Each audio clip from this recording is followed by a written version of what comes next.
You wake before the city does. At first, it's only a thin, gray light that presses through the small window of your narrow room. The glass is slightly uneven, its surface rippled like frozen water, and beyond it, the world is little more than a suggestion, a pale mist, trembling with shadows. You hear the city's breath before you ever see it. The distant rhythm of hooves striking cobblestone. The soft cry of a vendor testing his voice into the fog.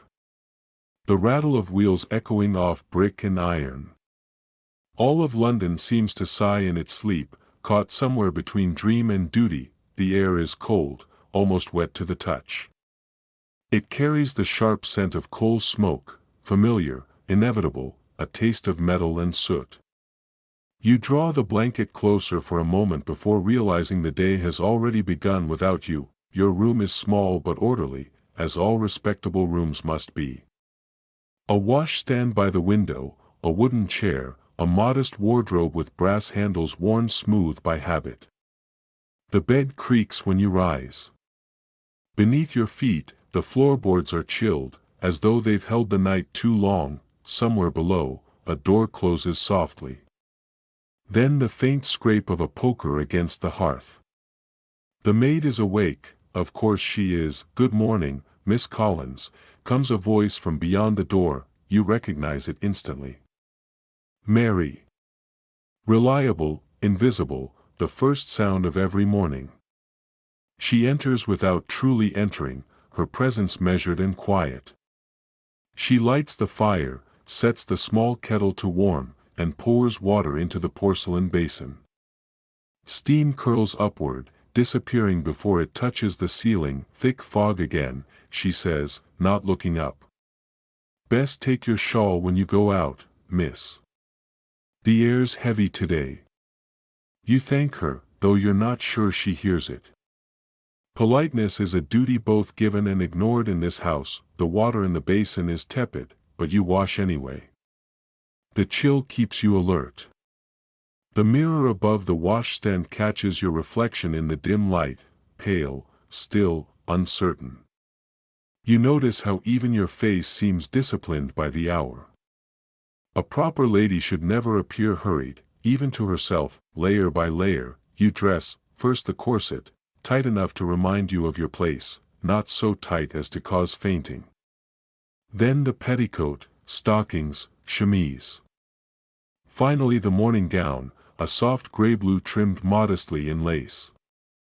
The fabric is heavy for its color, but fashion rarely listens to comfort. You glance toward the window again. The city has started its slow awakening. Hooves strike faster now, voices grow bolder. A paperboy shouts something you can't make out, words swallowed by the mist. Downstairs, the grandfather clock chimes 8 times. Each note lands with perfect distance, echoing up the stairwell like an announcement of order. Mary knocks once before opening the door again. "Your tea, miss." "And a letter." You look down. The envelope is cream, sealed with red wax, the edges slightly smudged from the fog. The handwriting, delicate and precise, belongs to your mother. The letter smells faintly of rosewater and starch. "Margaret," it begins. "Do remember that Mrs. Fairchild has invited us for supper this evening. You must wear the blue silk and your hair in the softer style. Appear graceful, but not eager. There is a difference." You fold the note carefully and place it on the table. You will read it again later, perhaps twice. In this house, reminders are not given once, they are engraved. The clock strikes again downstairs, 8:30. The day officially begins. You descend the narrow stairs, gloved hand on the banister. The smell of toast and tea reaches you before the light does.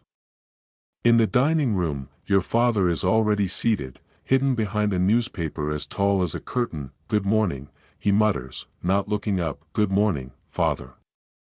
Your mother enters moments later, precise as a clockwork doll. Her gown is lavender silk, her hair perfectly smooth beneath a lace cap. "Margaret," she says, with the faintest smile. You're early. How industrious.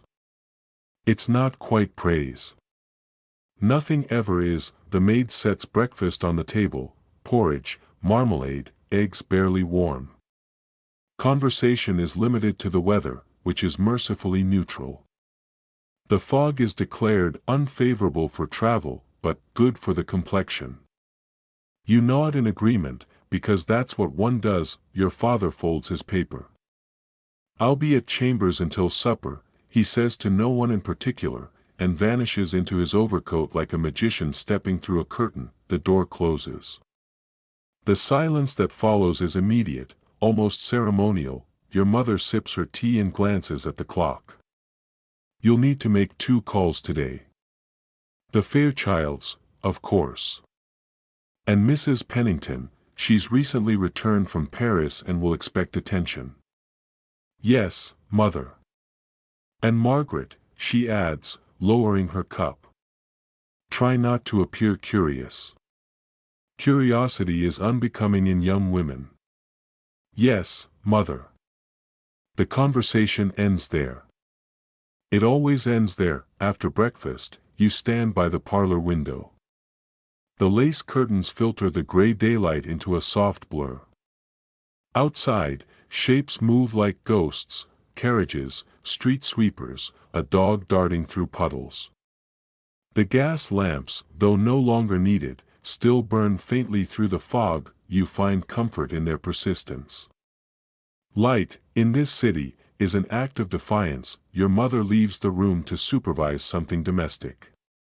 You linger a moment longer, tracing your gloved finger along the cold glass. A trail of warmth follows, then fades.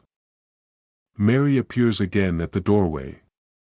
"Your visiting dress, miss." "The blue one. I pressed it fresh this morning." You thank her, and this time she smiles, a small, careful thing, gone almost before it forms. You return upstairs to change. The blue dress feels heavier than it looks. The gloves, white, immaculate, fit like an obligation. In the mirror, you look proper, contained, and perhaps a little lost. There's a quiet dignity in the act of preparation. Every stitch, every layer, every practiced gesture says, "I am composed. I am acceptable. I belong here." When you step outside, the city embraces you with its chill. The gate closes softly behind, and for a moment, you stand motionless. The fog curls around the street like silk. Horses pass, their hooves striking sparks from the stone. Men in tall hats hurry by, their faces hidden, their breath visible in short clouds. A woman in crimson hurries the opposite direction, lifting her skirts to avoid the puddles. She doesn't see you, you don't see her. That's the rule here. A paperboy calls again from the corner. Morning Post. Steamship sinks off the coast. His voice rises, cracks, then disappears into the gray. You walk slowly, careful not to meet eyes with anyone. London does not reward attention, it punishes it. To look too long is to question, and questioning is a kind of rebellion. As you turn the corner, you glimpse the bakery. The window fogged from within, the air faintly sweet. A loaf rests on display, untouched, its crust golden beneath the lamplight. The smell tempts you, but you keep walking. To pause without purpose is to appear uncertain. A carriage rolls past, spraying droplets of muddy water. Inside, you catch the briefest sight of a man and woman sitting opposite each other. He reads. She stares at nothing. Their silence feels rehearsed. Further along, a beggar woman hums to herself, rocking gently, her shawl damp and frayed. People step around her as if she were part of the pavement. The city is full of ghosts that still breathe. You pull your shawl tighter. The cold has teeth now. From somewhere behind, a familiar voice calls out, "Mary again," hurrying through the mist with your forgotten parasol, "Miss Collins. You'll need this if the rain turns." You take it from her with a quiet thank you. Her breath steams in the air. For a brief moment, the two of you share a silence not born of duty but of understanding. "Be safe, miss," she says softly. Fog hides more than streets. And then she is gone again, absorbed by the gray. You keep walking until the sound of hooves fades and the world becomes still. The city stretches endlessly ahead, brick and smoke and soft echoes. Somewhere, a bell tolls 9 times. The fog begins to lift just enough for a thin ray of light to touch the street. You pause beneath it, letting it fall across your gloved hand, faint and warm. In that fragile brightness, London feels less like a city and more like an idea, grand, indifferent, and inescapable. You breathe in the cold and exhale something softer. Perhaps relief. Perhaps surrender. Then, without another thought, you step forward, and the mist swallows you whole. By the time the clock in the hall strikes 9, the house is fully awake and you are expected to be, too. London has lifted its head, the clop of hooves has settled into a rhythm, vendors have found their corners, and the fog, too proud to leave entirely, thins to a polite veil. It is the hour when appearances begin their day's work. Mary has laid out everything. She is exacting in her small kingdom, a rectangle of carpet, a chair, a narrow wardrobe, and you admire the soldierly precision, chemise folded like a letter, petticoats stacked by weight, corset laces coiled into a pale ribbon snake. Your gloves lie side by side, fingers aligned, looking like 2 sleeping hands. "Would you prefer the gray silk or the blue, miss?" Mary asks, the question that is not a question. She has already chosen. The gray would be correct for quiet calls, the blue, a whisper too happy for a morning in fog. "The gray, you say." She nods, as if you have passed a test set by a committee you will never meet. The room is warmer now. A line of heat shakes the air above the grate. Mary draws the curtains an inch wider to read the window, her barometer. "If it stays like this, we'll have damp hems by noon," she mutters, half to herself. Then, briskly, "Shall we?" You lift your arms and the chemise settles like a breath. The fabric cool against your skin, not soft exactly, but honest. Petticoat first, then another, then the faint shushing of starched flounce against flounce. The sound is a private forest. You stand taller without meaning to. The petticoats instruct your posture the way a ruler laid across knuckles might instruct a schoolgirl's pen. Then the corset. It hangs on the back of the chair like a stern ant, upright, uncompromising, its boning glinting through pale channels. Mary wraps it around you with care and an absence of sentiment. She speaks only in verbs during this part. Breathe. Hold. Again. The laces slide with a patient hiss. Your waist narrows by degrees, your breath learns new boundaries. "How's that, miss?" she asks, and you pause, not to judge comfort, which no longer enters the equation, but to locate equilibrium. "Fine," you say, and Mary ties the bow with a competence that makes you feel oddly steady. You are aware of your body in a new way now, not as a thing that moves but as a shape that must be kept. The corset does not punish, it instructs. It whispers the rules into your spine. Chin up. Shoulders back. No slouching into softness. The garment teaches etiquette from the ribcage outward. Mary buttons the morning dress down your back with quick, invisible fingers. 1, 2, 3, the little clicks a metronome of modesty. The fabric is gray with a suggestion of blue, the way smoke pretends to be sky. Cuffs plain. Collar sensible. If a dress could curtsy, this one would. Jewelry. Mary asks, "Pearl studs," you answer. Your mother's voice in your head supplies the annotation. Good taste is a quiet guest. Pearls do not shout, they confirm. Mary hands you the fine lawn handkerchief. To it, you add a single drop of lemon. Not perfume, not perfume, never, but a clean, citrus breath that says only, I am present, I am careful. The handkerchief disappears into your sleeve with the magic of a practiced tuck. Your hair is next. Mary draws the brush through it until it shines like polished wood. No dramatic curls today, no romantic excess. She smooths and pins, folding the length into a coil that sits at the nape of your neck like a quiet thought. A small ribbon anchors it, nothing that might qualify as an opinion bonnet, she says, and produces the one that matches the dress, a soft oval frame of felt with understated ribbon ties. You lower your chin as she settles it over your hair, and when she ties the bow, her fingers are deft, almost maternal. There, she murmurs, as if she has just convinced the day to be kind, gloves last of all. Never put on in a hurry. The glove is a sentence that must be read slowly: thumb, forefinger, middle, ring, little, smooth the palm, press the wrist. The buttons snick into their holes with the tiniest, most satisfying sound. The other glove repeats the ritual. You feel composed by the time you have two hands again. Mary steps back to examine her work, then looks not at you but at the reflection of you, safer.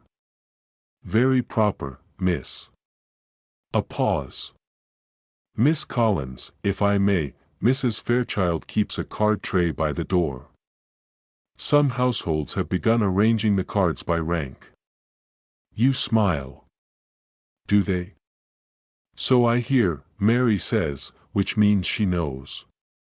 Servants exchange a city's worth of news simply by passing teapots and opening doors. If Mrs. Pennington leaves hers atop the tray, don't look surprised. Surprise, you reply, is rarely becoming. Mary's lips quirk. In that half-second, the hierarchy thins enough to show the person beneath the profession. Then she is brisk again. Your visiting cards, miss. You open the small silver case. It contains a neat regiment of rectangles, white, embossed, exact. Miss Margaret Collins. A name is public property once it is inked so beautifully. You run your gloved finger along the edges. So much of a day's success can come down to the correct placement of a card. There is a choreography to calling. You rehearse it in your mind the way a pianist runs scales.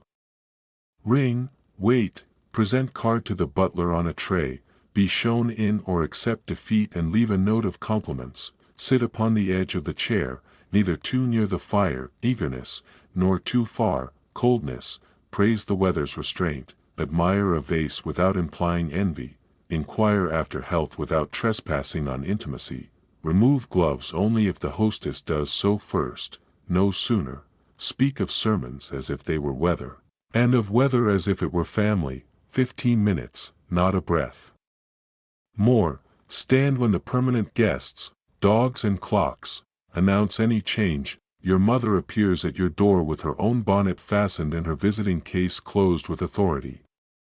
She surveys you head to toe. Appropriate, she says, which is the nearest she comes to affection while wearing gloves. Mrs. Fairchild first, you ask. Mrs. Fairchild first, she confirms. Then Mrs. Pennington.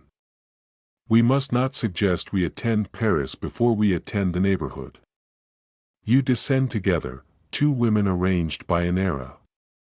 The staircase receives you with polished indifference. In the hall, the card tray waits on its pedestal, a shallow, silver theater of small identities. A duke's crest reclines arrogantly against a bishop's cross, a general's name leans upon a widow's black-edged rectangle. Your mother glances at it not to read but to be seen not reading. The proper degree of familiarity with the tray is 0, Margaret, she says, as she accepts her parasol from the stand. If Mrs. Fairchild speaks of her son, say, how industrious or, how promising. Do not say, brilliant, unless a third party has said it first. Yes, mother. And if she praises your playing, be grateful but offer the piano to anyone else in the room. Generosity is the prettiest veil. Yes, mother. Lastly, if the butler is old, speak up. If he is young, lower your voice. The household's dignity should never be made to strain. I'll remember, you say, though you suspect you already have. The rules live in the air. You breathe them without trying, the door opens onto a daylight that pretends to be evening. Fog hangs like muslin over the street. Your mother steps briskly, you match her pace. A lady's walk is a line of music, neither too fast, ambition, nor too slow, indolence. Two boys run past with a hoop, then remember themselves and bow with surprising gravity. Your mother nods imperceptibly, the rare gift of being noticed but not troubled. At the corner, you pause to permit a carriage to cut a crescent from the street. Inside, a woman and a gentleman sit like punctuation marks on either side of the bench. The woman wears mourning, black silk dull as ash. Your mother observes without turning her head. Half mourning, I think, she murmurs. Lilac ribbon at the cuff. Cousin, perhaps, or a very dear friend. Mourning has its own calendar here, an almanac of grief. Black for a year and a day for a spouse, 6 months for a parent, 3 for a grandparent or sibling, a shorter shadow of color for those who touched your life at a distance. Even sorrow must be tailored. You arrive at the Fairchild house precisely when the clock across the street considers chiming and then decides against it. Any earlier would be hunger, any later, sloth. The steps are scrubbed to a chalky dignity, the brass knocker gleams like a doctrine. Your mother allows you to ring. Responsibility must be learned in small bells. The door opens. A butler, dignified enough to be a landmark, regards you with priestly neutrality. You present your card on the tray, your wrist neither stiff nor languid. Miss Margaret Collins. The card's edges look suddenly sharp in the fog. Mrs. Fairchild is at home, he intones, the words that separate failure from tea. You are shown into a drawing room that smells of beeswax and quiet money. Chairs arrange themselves as if they have been discussing guests in your absence. Sunlight, what little survives London, finds a path through lace curtains and lands on a selection of music at the piano. Your mother's eyes flicker, the Fairchilds display their sonata pages like a family portrait.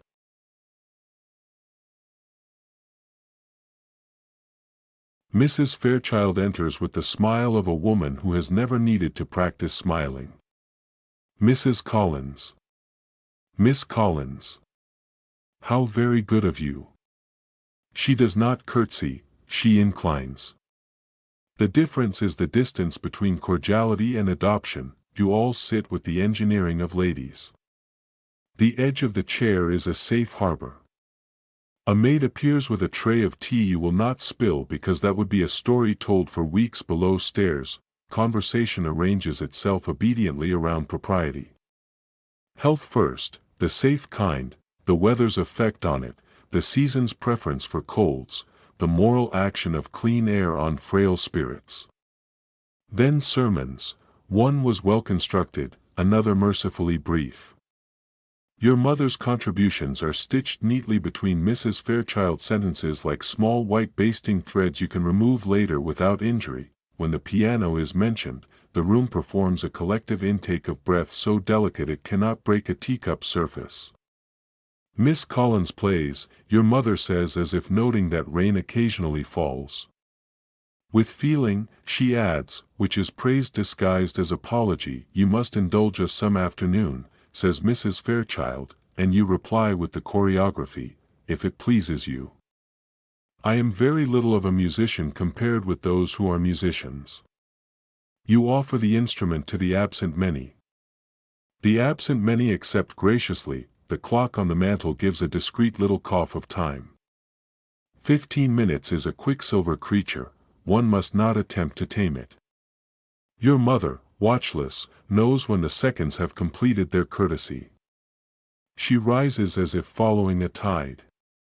You follow the rise, such a pleasure, Mrs. Fairchild says, and you return the pleasure with the precise degree of gratitude that neither begs nor boasts. Cards are exchanged by implication. The butler escorts you back through the room where the music sits open, waiting for someone to mistake it for an invitation. Outside again, the fog has consented to whiten rather than gray. Your mother breathes once, as if a chapter has been read. Very proper, she says. Mrs. Pennington next.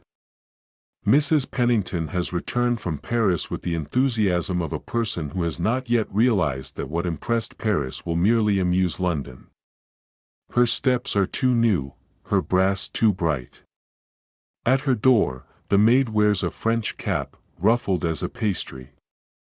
The drawing-room bows to fashion until its back creaks. Darlings, Mrs. Pennington says, having never suspected that word of labor. How you must suffer in this weather. She does not mean it. She speaks of a shop where ribbon is cut with the gravity of surgery, a patisserie where sugar pretends to be fruit, a milliner who measures hats as if they were hats for the moon. You exclaim in the key of admiration, mezzo piano. Your mother's smile means, we have heard of such things in books. Here, the rules are different. To praise too much is to volunteer for a role as audience. You keep your delight on a short leash. When the subject of sleeves threatens to last until Lent, your mother deftly steers the talk toward a charity bazaar.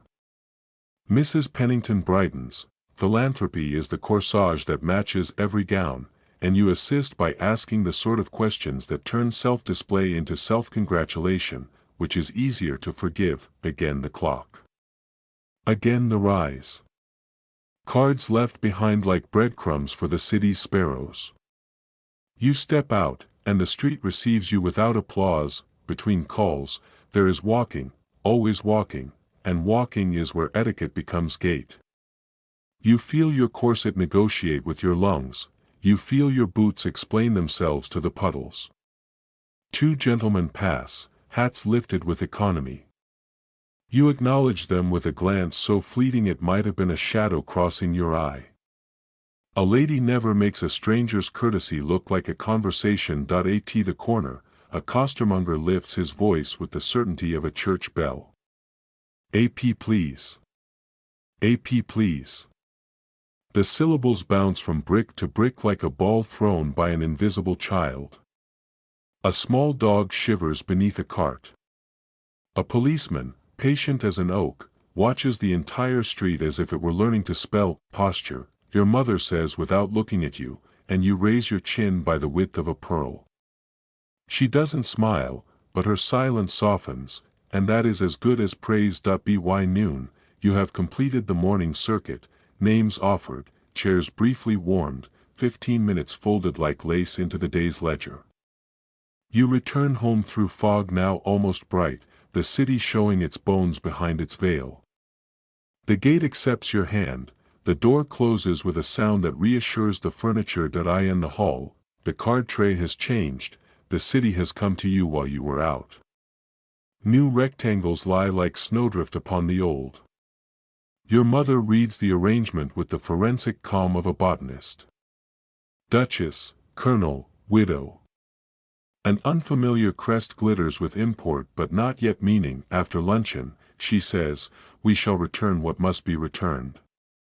The tray is a timetable written in white. Upstairs, Mary relieves you of gloves, bonnet, shawl, with reverence, not for the objects but for what the objects allow.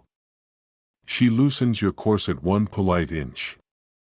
Breath moves back into the rooms of your ribs like a tenant reopening shutters. How went it, miss? She asks, not out of nosiness. She owns a city's worth of gossip already, but because a ritual is not complete until observed by someone who knows its weight properly. You say, that's best, Mary replies, and you both understand that properly is the closest word the day will grant to victory. And the looking glass. You catch yourself at rest, hair obedient, collar considerate, the faintest bloom of weather on your cheeks. You look neither pleased nor disappointed. You look like a person whom rules have remembered. Before you rejoin the house for luncheon, you take your visiting cards from their silver case and replace the ones you have spent. The neat little army replenishes itself, names ready, corners sharp. It feels like arithmetic of manners. 2 calls subtracted, 2 cards added, reputation balancing in even columns. Outside, a church bell pulses once, twice, the neighborhood's heartbeat. Somewhere, a piano tries a scale and gives up, modestly. Somewhere else, someone laughs too loudly and then remembers themselves. The fog, having made its point, loosens its hold on the day. You smooth your skirt, straighten your collar, and choose your expression, bright enough to be human, quiet enough to be correct.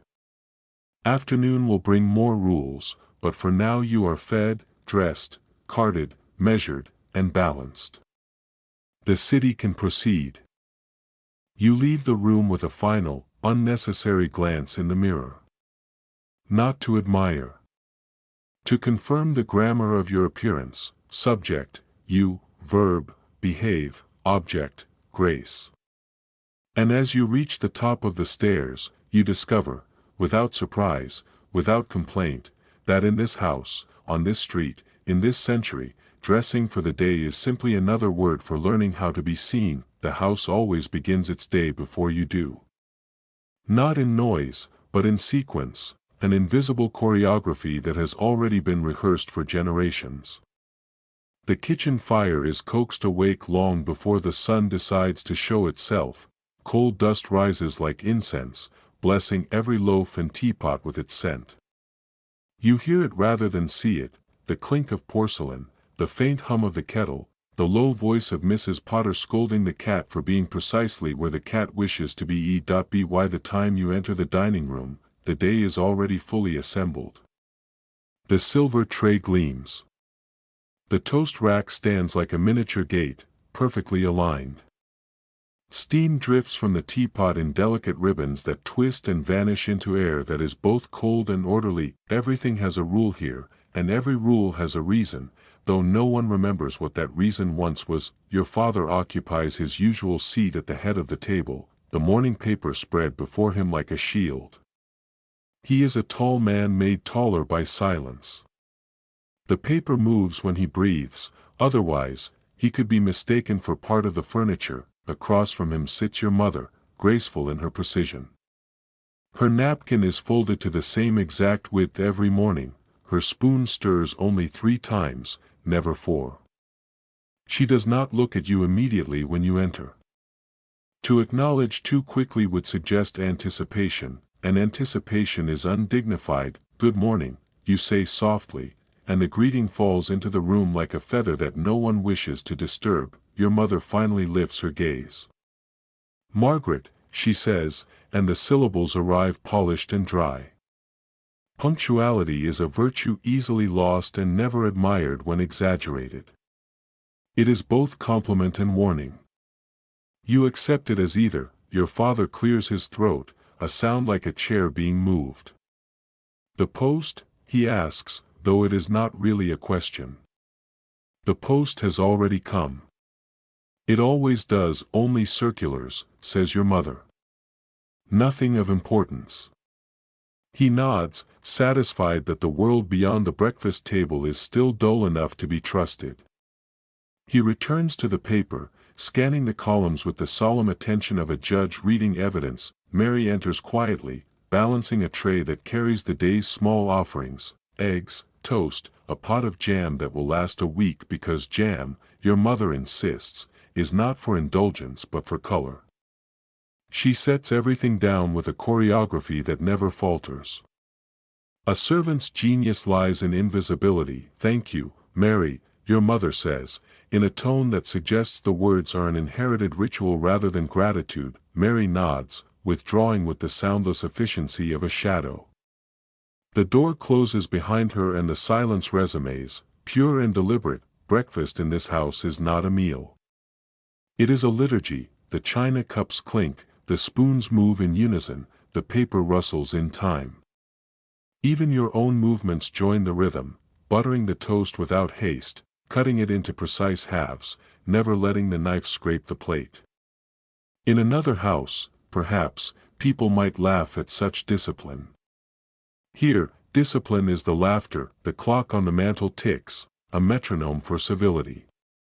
Each sound reminds you that the day has begun and that conversation, like every other performance, must obey its own cues. "How are you finding the fog this morning?" your mother asks at last, selecting the safest of all topics. "It seems lighter," you answer, though it still lingers in the street.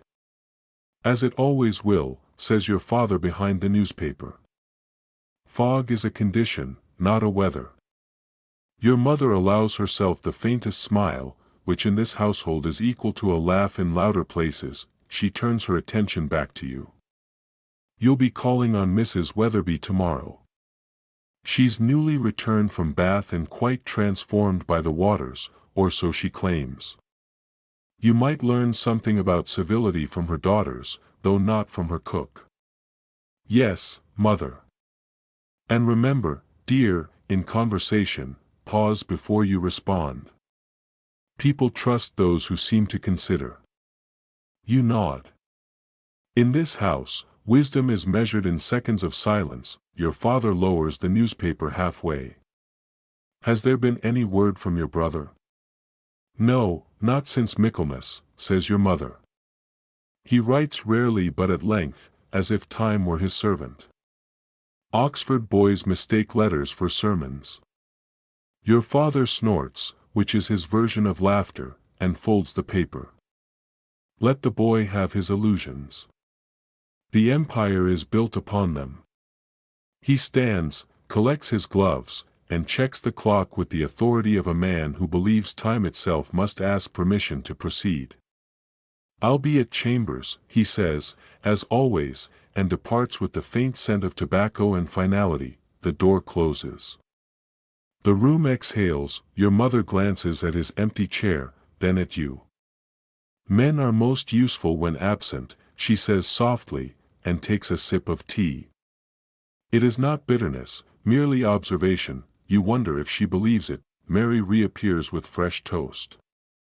The silver tongs click faintly as she arranges the slices, still warm from the fire. She hesitates for half a heartbeat, long enough to notice that your mother's cup is nearly empty. Without being asked, she pours. That is how servants survive, by anticipating desires that others dare not express. "Thank you, Mary," you say, and for a moment she looks surprised, then relieved, though she hides it quickly. The door closes again and you are left with the sound of your mother's teaspoon, counting her thoughts. "I have been thinking," she says, which in her language means you will be thinking next. "You should begin attending the charitable sewing circles. A young lady of standing must be seen doing what she cannot afford to do for herself." You resist the urge to sigh. "Of course, mother. Take your plainest gown. The virtue of the thing must be visible. Charity that looks expensive offends heaven and confuses the poor." "Yes, mother. And no ribbons. The eye should rest on the good work, not the good worker." Her instructions are a melody you know by heart. You could recite them in your sleep, and perhaps you already do. The clock chimes the quarter hour.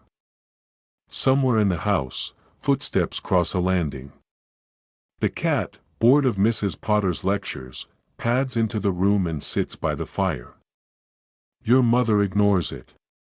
She does not dislike animals, she merely considers them untidy ideas. You spread marmalade on a second piece of toast, though you are not hungry. Breakfast, like virtue, is not about appetite. It is about form. "You must practice your playing before supper," your mother adds.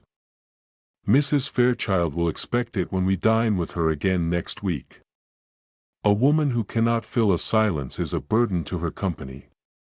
You nod again, thinking of the piano, the cool ivory keys, the small freedom hidden in their repetition. Music is the one acceptable form of rebellion, noise that is permitted to be beautiful, For a while, neither of you speaks. The fire murmurs, the clock ticks, outside, the sound of a carriage wheel stumbles over a loose stone. The silence of breakfast feels less like absence and more like weight, a velvet quiet pressed down by centuries of manners. You glance toward your mother. She sits perfectly upright, her eyes on the middle distance, her thoughts arranged behind them like soldiers waiting for command. She seems at peace, but you sense that peace has rules, too. Finally, she rises. "I shall be in the conservatory," she says. "The hyacinths are late this year, and I must encourage them."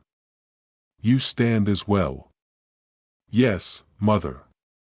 Do take a little air later, Margaret. You've been pale of late. A brief walk will do you good, so long as you don't attract attention." You assure her you won't. The assurance, like everything else, is part of the uniform. When she leaves, the room expands around her absence. The air feels lighter but not freer. The quiet lingers, no longer solemn but contemplative.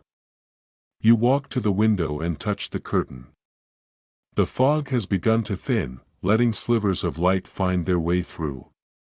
The street below is half awake, an old man sweeping the step, a young woman with a basket of laundry, a constable inspecting the lamppost as though it might confess something. London in daylight looks gentler, though no less watchful. You turn back to the table. The teapot still steams faintly. You pour yourself one last cup, letting it cool before you taste it. The china trembles slightly in your hand, not from nerves, but from the echo of the house's breathing, the slow inhale and exhale of a world built on quiet control. You imagine, for just a moment, a breakfast where no one speaks because they are content, not cautious. A morning where silence means peace, not discipline. The thought is soft, fleeting, and gone before it can offend the air. The clock strikes again, 9:30. The ritual is complete. You set your cup down, fold your napkin, and rise.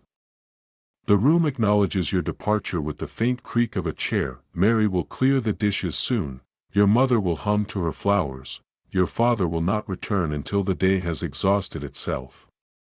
And you, well, you will carry the silence with you like a shawl, invisible but indispensable, because in this house, in this city, and perhaps in this life, even breakfast must behave. The afternoon begins not with a clock, but with a sound, the soft rustle of silk down the hallway, the whisper of drawers closing, the faint clink of porcelain as Mary sets out a second tea service, just in case.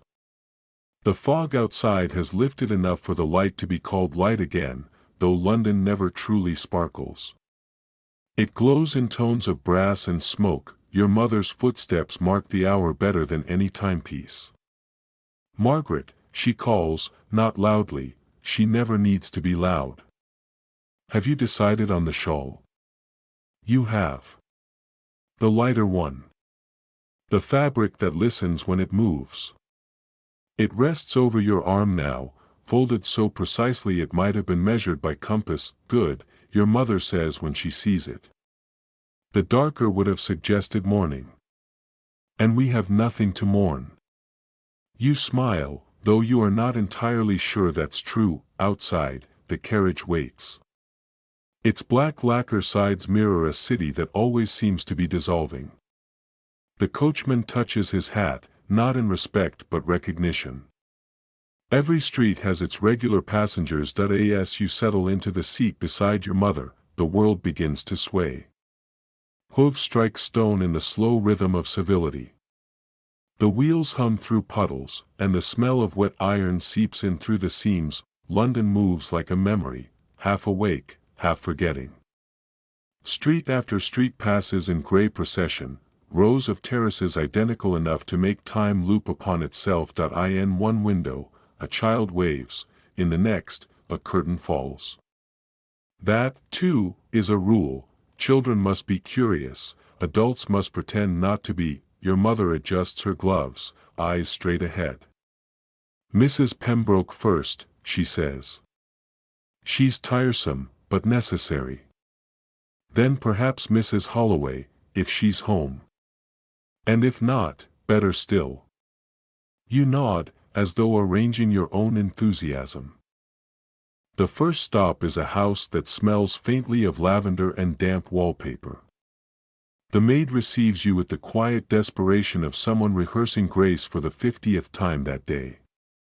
She takes your cards on a silver tray, your names gleaming up at her like small invitations to judgment. Mrs. Pembroke is at home, she says, though her tone suggests she wishes she weren't. You are led through a hall lined with portraits of men who all appear to have the same mustache. The sitting room is bright, over-decorated, flowers, lace, mirrors. The air smells of violets and something sharper, perhaps gossip already spoken. Mrs. Collins, Miss Collins, cries Mrs. Pembroke, rising like a swan too well fed to fly. She is all silk and certainty, her hair piled in the shape of a crown that never knew rebellion. How delightful! I was just thinking of you. She says this as if she's never thought of anyone else in her life. Your mother smiles, perfect and unreadable. How very kind. I trust the weather hasn't delayed you much. Oh, not at all, says Mrs. Pembroke. One must never let fog dictate one's spirits. Though of course my maid insists on salt for the boots. A dreadful superstition, yet I allow it. It makes her feel useful. Laughter follows, light as a cough. You take your seat. Tea arrives. The conversation begins its gentle circling, like a well-trained bird avoiding walls. Topics flutter and perch: weather, health, fashion, the alarming price of imported lace. No one mentions anything real. Reality has no manners. Mrs. Pembroke leans forward slightly, eyes narrowing in mock secrecy. Have you heard? Mrs. Darnell's eldest is engaged. Truly, says your mother, the single word containing both interest and fatigue, to a clergyman. Not handsome, of course, but spiritual, and as I always say, the two are rarely found together. The laughter that follows is not genuine, but it is polite, and that is all society requires.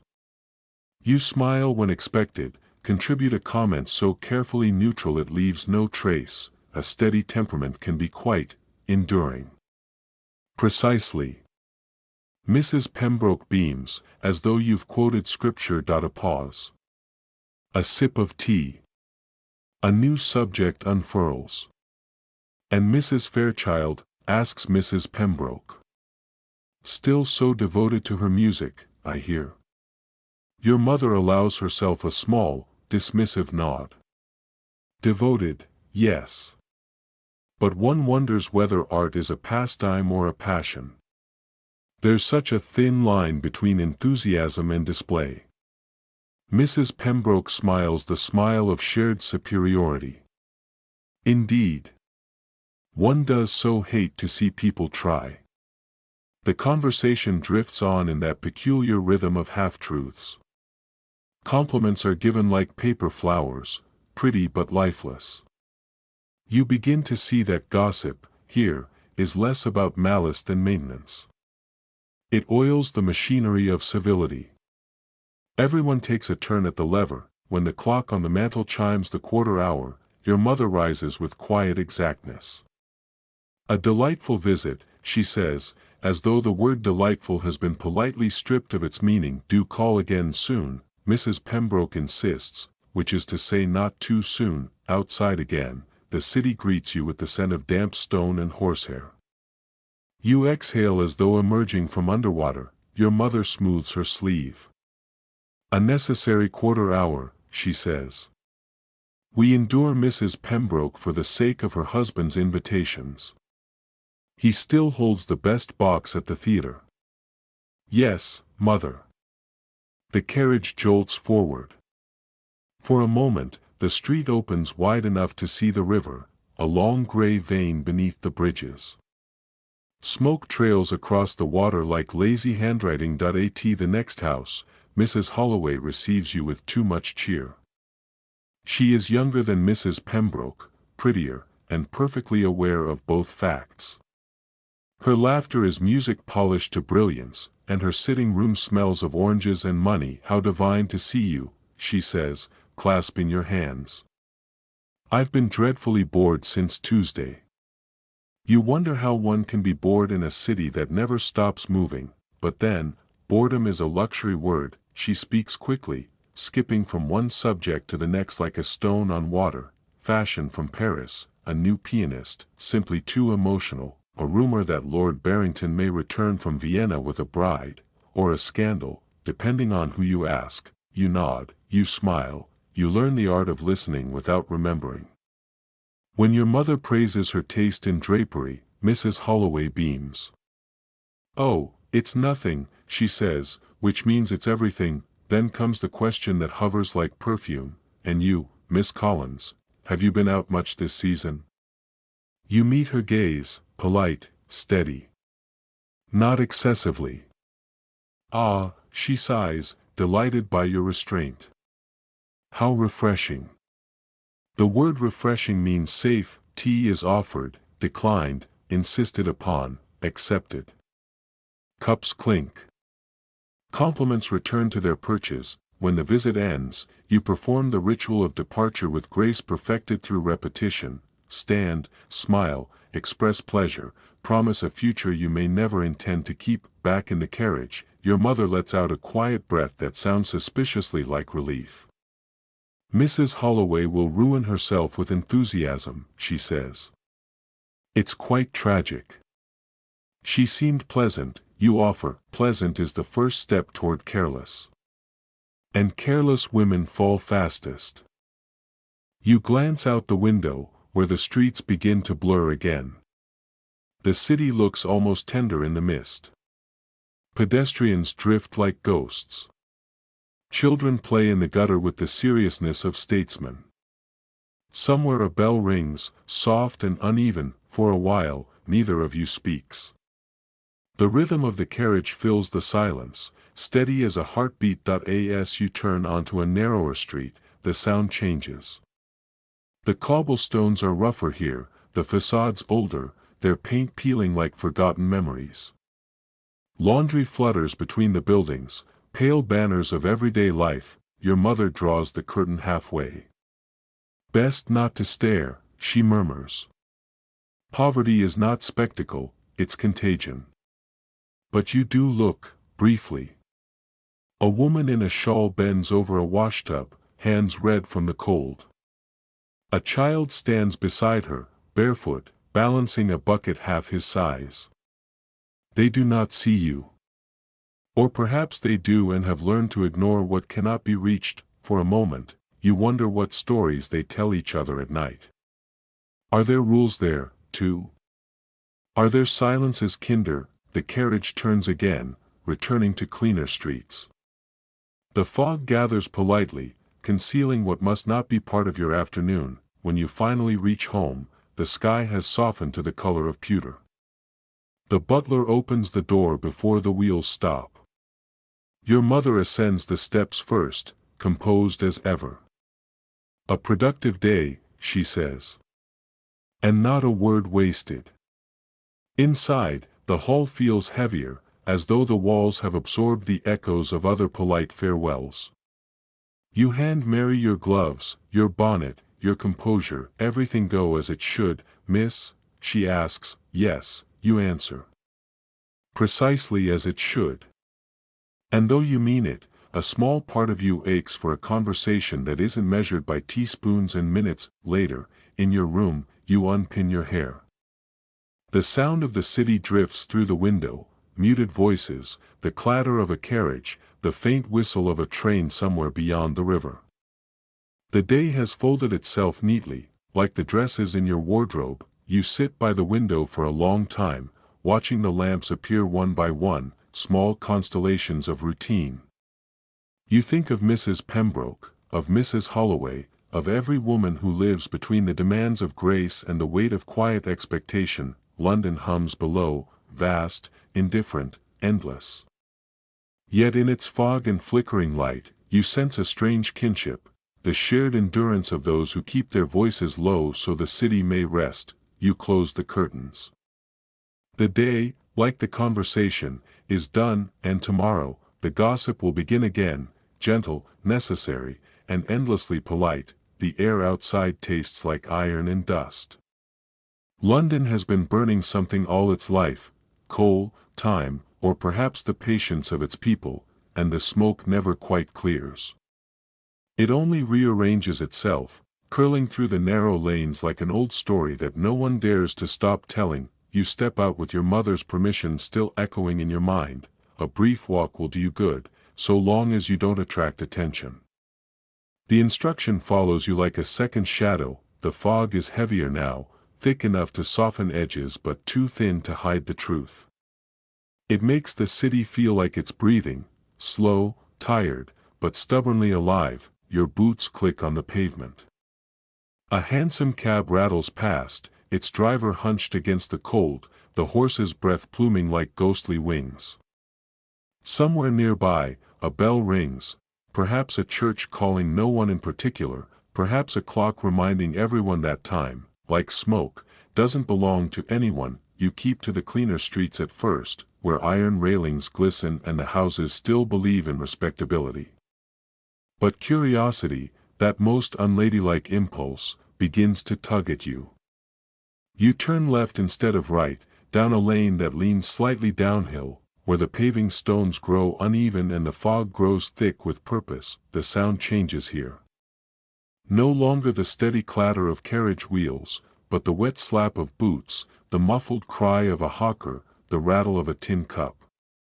London speaks a different language in these streets, a dialect made of hunger and rain. A group of children dart from an alley, barefoot, their laughter thin and wild. One carries a bundle of newspapers, another a single potato as if it were treasure. They vanish as quickly as they appeared, swallowed by mist and motion. A woman sells roasted chestnuts at the corner, her face lit by the orange glow of her brazier. She nods as you pass, neither deferential nor bold, simply existing in the space between necessity and indifference. The smell of smoke and sweetness fills your lungs. You find yourself watching people more closely than you mean to, the way a man in a frayed coat tips his hat to no one, the way a girl no older than 12 hurries with a basket of coal dust, her fingers raw. Life here is not performed, only endured. It strikes you, then, how quiet these streets are despite their noise. No conversation lasts more than a sentence, no laughter lingers. Everything is swallowed by the city before it can echo. A cart passes, its wheels sinking slightly in the mud. The driver's face is gray with soot, his eyes bright with the kind of alertness born not of curiosity but survival. You step aside to let him pass, feeling oddly as though you've stepped out of your own story and into someone else's. You pause near the river. Even here, it moves like a creature with secrets, slow, dark, and patient. Barges drift beneath the bridges, their lanterns flickering through the haze. Somewhere downriver, a whistle moans, long and low. The air is colder by the water. It carries the scent of tar and decay, of things forgotten and still floating. You pull your shawl tighter, though the chill you feel comes less from temperature than from the realization that you've crossed an invisible border, one not marked by fences but by fortune. On the opposite bank, factory chimneys rise like monuments to endurance. Smoke pours from them in lazy waves, spreading upward until it merges with the sky. You imagine the workers inside, men bent over machines, women feeding fabric into endless mouths of iron, children sweeping the dust. No one else will see that. You've heard of these places, of course. They are mentioned in charitable reports and whispered in drawing rooms as though they exist in another country. But now, standing here, the idea of them becomes something solid, something with a smell and a sound. You remember your mother's words: poverty is not spectacle, it's contagion. Yet as you watch, you can't help but feel that what separates you from these people is not morality or merit, but accident. A different birth, a different name, and you might have been the girl with coal dust under her nails. A sudden gust of wind pushes the fog inland. For a brief moment, the city reveals itself, 1,000 chimneys exhaling, 1,000 windows blinking like tired eyes. You see the dome of St. Paul's in the distance, blurred by smoke but still noble, as if it refuses to surrender to the grime, and then the mist closes again, gentle but unrelenting. You turn away from the river, retracing your steps. The streets seem different now, as though they've memorized your hesitation. A costermonger calls out his wares, apples, sweet apples. His voice half song, half survival. You buy one, though you don't eat it. The man nods his thanks without meeting your gaze. In a city of 1,000,000 souls, eye contact feels like intimacy. You tuck the apple into your pocket. Its weight feels oddly comforting, proof that something good still grows here, even beneath the soot. Further on, you pass a shop window filled with clocks, all ticking slightly out of sync. The sound is strange, almost musical, like rain on different roofs.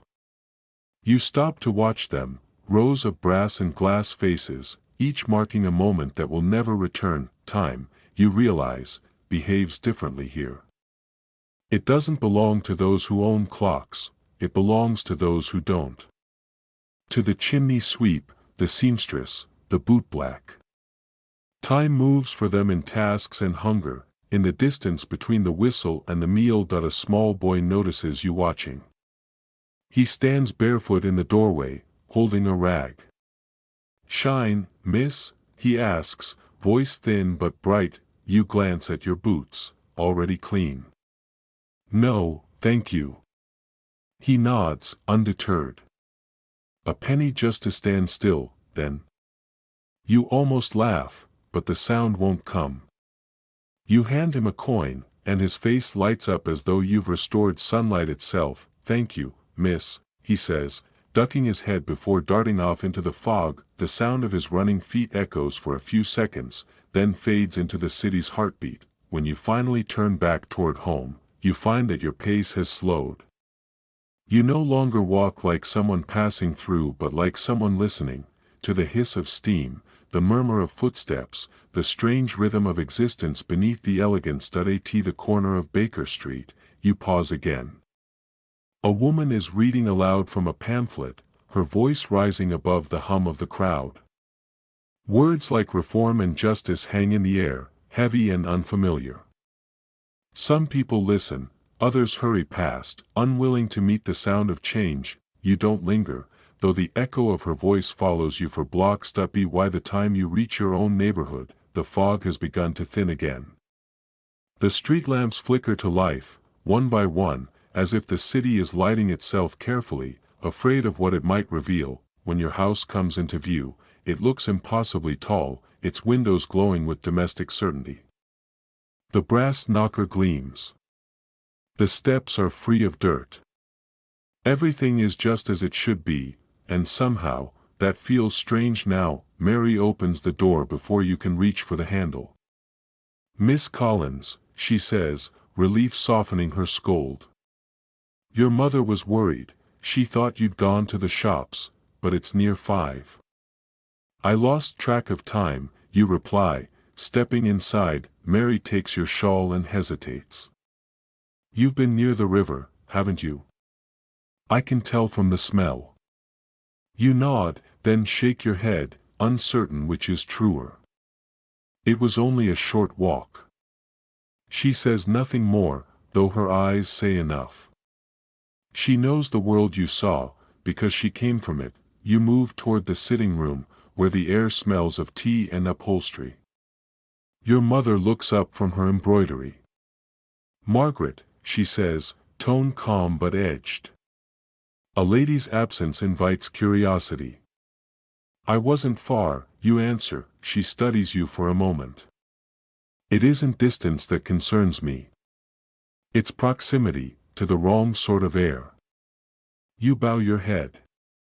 "Yes, mother." But later, in your room, when the lamps are lit and the city hums beneath your window, you reach into your pocket. The apple is still there, warm from your hand. You place it on the table beside the silver hairbrush and the little bottle of bergamot oil. It looks almost defiant, a small, perfect piece of the world that refuses to polish itself. Outside, the fog returns, softer now, like memory. Somewhere a whistle blows again, signaling shift's end or dream's beginning. You sit by the window and listen until the city's pulse slows, matching your own, and as the lamps flicker, you think of those streets, the laughter that vanished too quickly, the boy with the coin, the woman with her words, and wonder which London is truer, the one that shines above the smoke, or the one that breathes beneath it. Evening arrives the way a curtain falls, softly at first, then all at once. Twilight slips into the corners of the house like silk being drawn through a ring. Lamps are lit in a slow procession, room by room, as though the light itself must be announced and seated. Mary moves ahead of the dark with practiced grace, touching wick to flame, coaxing each small son into obedience. The air fills with the faint perfume of warmed oil and trimmed cotton. Shadows retreat to the moldings, where they sit very still and listen. Your mother's voice finds you before the bell does. "Margaret," she says from the doorway, not entering until you turn. "We'll keep to the green silk this evening." The blue suggests effort. "Yes, mother." "Pearls." "Never diamonds before 10. "Yes, mother." It is not a scold, only a score to be played without flourish. You submit to the ritual, corset laced a degree tighter, the whispering slide of skirts, a narrow ribbon settling at your waist like a thought you intend to keep. Mary's fingers are deft at the nape of your neck, pins vanish into hair until the style appears to be made of quiet itself. When she steps back, you barely recognize the calm in the mirror. Elegance, in this house, is the absence of noise. Downstairs, the drawing room has been made hospitable to company. The furniture has adjusted itself into agreeable angles. The pianoforte, lately shut like a well-behaved mouth, sits open to the lamp, keys shimmering in tidy ranks. On a low table, thin biscuits pose as generosity, the silver teapot glows with the self-esteem of polished things. Guests arrive in fragments of conversation, in the music of boots and hems, in the soft breath the house releases each time the front door opens. Names pass over the threshold the way birds pass a hedgerow, swiftly, repeating, always in pairs. Mrs. Hartley and Charlotte. Mr. and Mrs. Dalton. The Holloways, late by 5 minutes, the exact degree of daring London forgives. And then, of course, the name that rearranges your breath, Mr. Thomas Fairchild. You do not turn immediately. Turning too quickly is hunger. You arrange a curl with a fingertip that does not tremble, you choose a place to stand that looks accidental. Only then do you glance across the room and find him where men are meant to be, upright, self-contained, the starched line of his shirt as gentle and exact as his bow. He is dressed correctly, which is to say he is dressed in a way that makes his face the only thing you must read. "Miss Collins," he says, and your name becomes a warmer thing than it was a moment ago, "Mr. Fairchild." Your voice surprises you by behaving. Small phrases build the first bridge. Your mother is pleased to see him. He is pleased to be seen. The weather has misbehaved but promises penitence. His father is at his club. Your brother sends regards. Mrs. Fairchild admires the conservatory roses from a distance that suggests roses should always be admired from a distance. People arrange themselves, some to the low table, some to the card corner, some, like scattered stars, to the edges where conversation can take on the illusion of privacy. The gentlemen stand a little longer than comfort requires, then sit only when the hostess's posture gives permission. The ladies' laughter moves like a gauze ribbon from one cluster to another, trailing approval. You are offered a seat by the fire. You prefer, without saying so, the place half lit near the piano. It is the listening position, the watcher's angle, a vantage point from which you can gather the room into memory.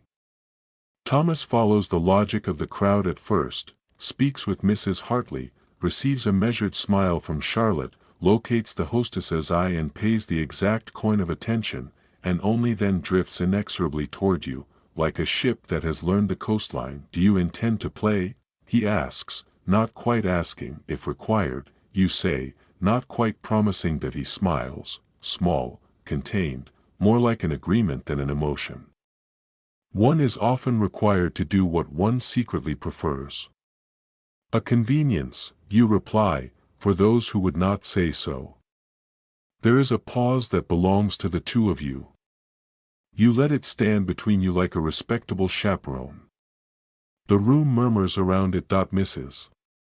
Holloway, attentive to the temperature of every conversation, drifts near. "We must have music," she declares to the air, which promptly agrees with her. "Something steady, to teach the lamp flames their business." The host bows in the direction of your seat. You rise as though surprised, as though you hadn't already loosened the fingers of your gloves beneath the table. The piano greets you with that faint, clean chill ivory always keeps. You place your hands lightly, a prayer of posture rather than piety, and choose a piece that moves like a well-bred river, no flourishes to wake the ancestors, no drama to frighten the glass. Notes fall into the room like warm rain, tidy, symmetrical, each resolving before it can become a demand. Conversation untenses, shoulders drop, the cards whisper more kindly. You do not look for Thomas, but once, on a cadence that feels like a thought finishing itself, you find him already looking. He lowers his gaze in a gesture that reads as both apology and promise. When the final chord settles, the room applauds with discretion. Your mother's nod is small enough to fit in a thimble. Mrs. Holloway is generous in exactly the socially correct measure. Someone says charming, the way one speaks of weather that decided to behave. You step away from the bench and Thomas steps toward it, and so you meet at the narrowest part of the carpet. "Mozart," he says, not a question, something that remembers its manners. You answer, "Like us," he says, then seems briefly surprised at himself. The surprise pleases you more than the compliment. Tea arrives at the pace that keeps people elegant. You accept a cup you do not need. Thomas takes a glass of claret he will not finish. There is a question hovering between you that neither of you will ask: will we sit together? In this room, such a thing is never said.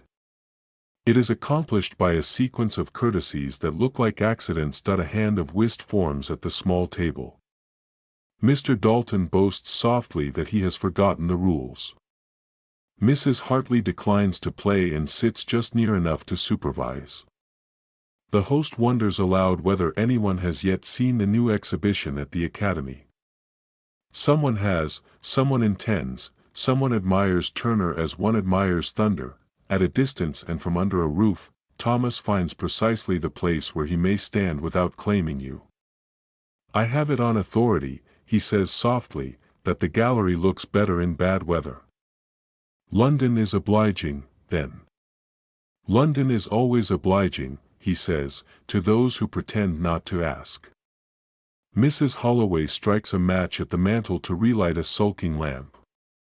The tiny flare lifts the room's collective face. Shadows leap, then behave. A footman passes with a tray of crystallized fruit that cracks like frost between the teeth.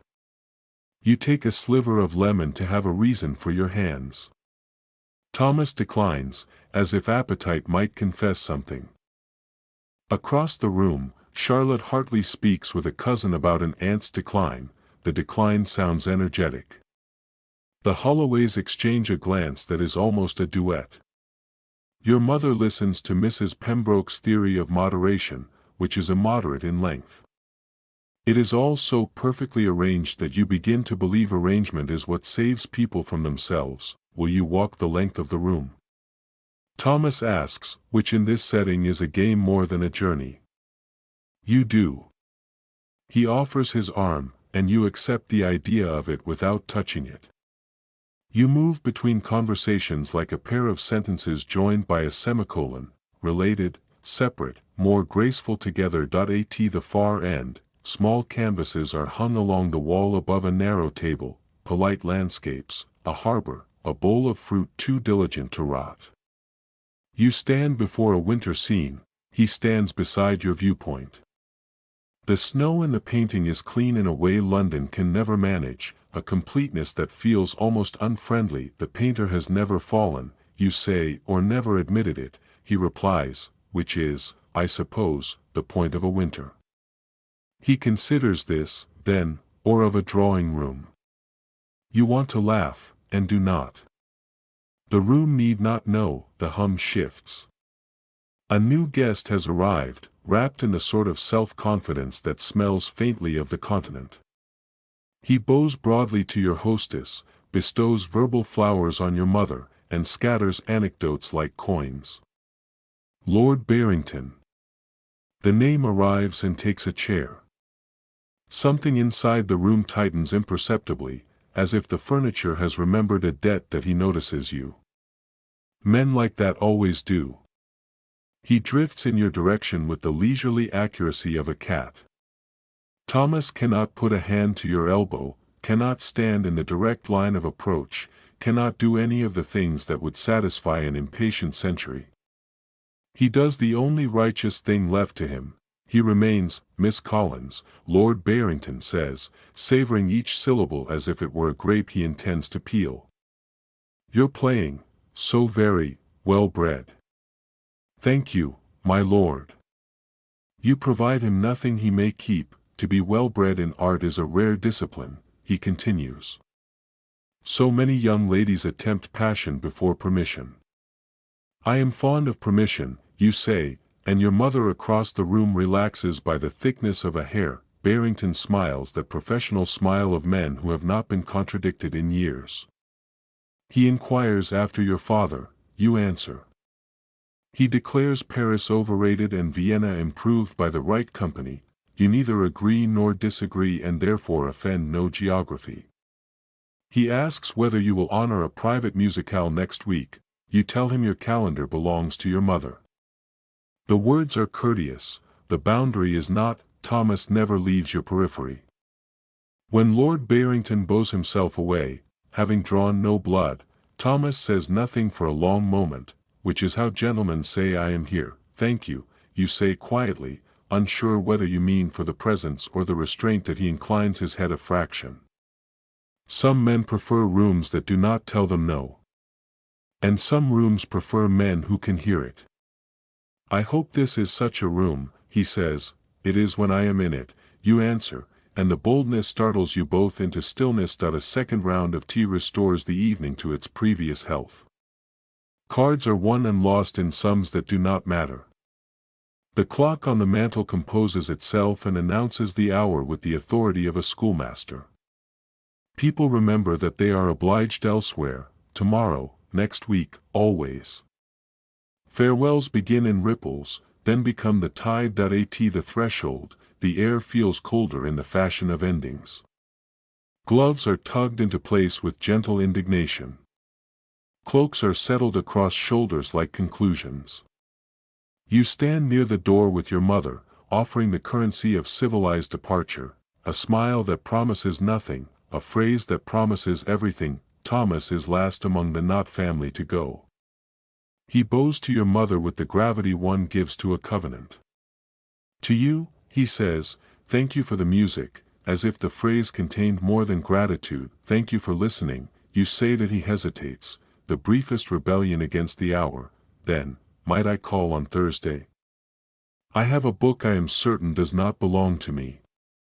Thursday, your mother answers, before you can. Permission has its pleasures. He meets your eyes then, quickly, like touching water. Until Thursday, Miss Collins. Until Thursday, Mr. Fairchild.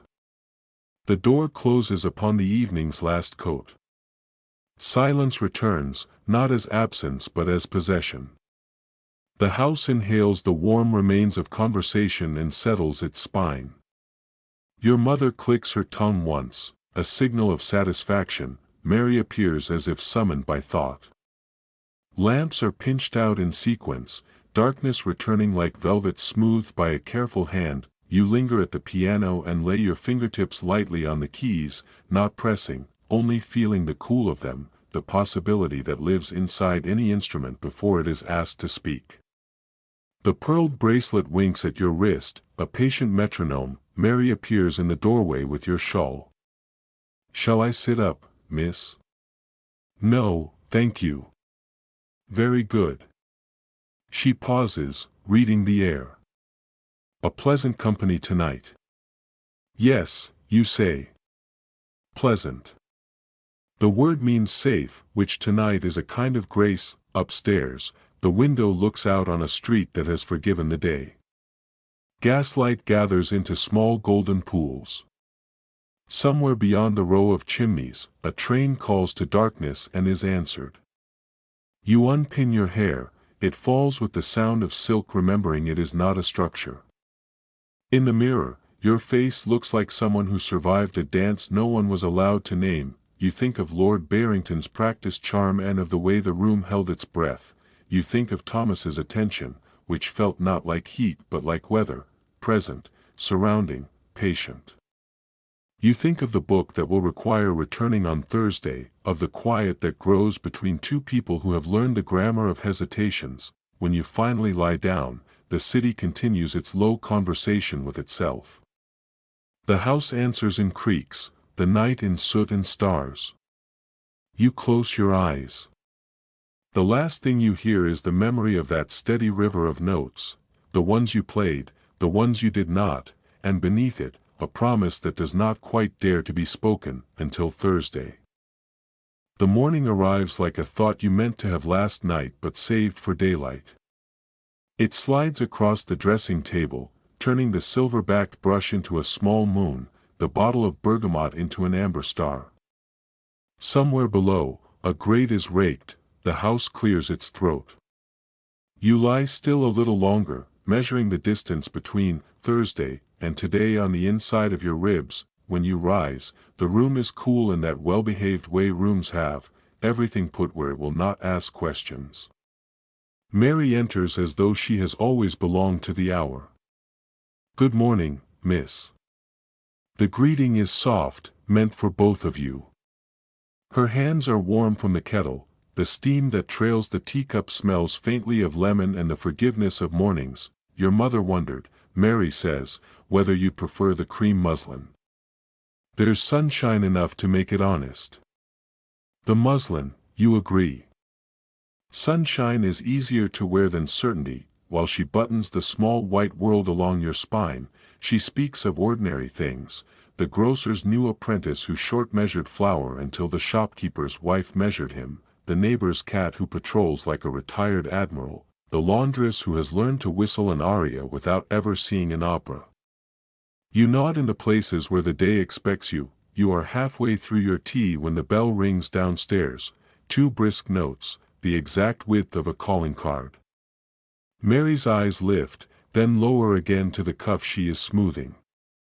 Post, she says, or perhaps promise. The word is very nearly the same. The house performs the ceremony of delivery with its usual grace. Footsteps, a murmur, a pause like a comma, the small soft clap of an envelope exchanged for expectation.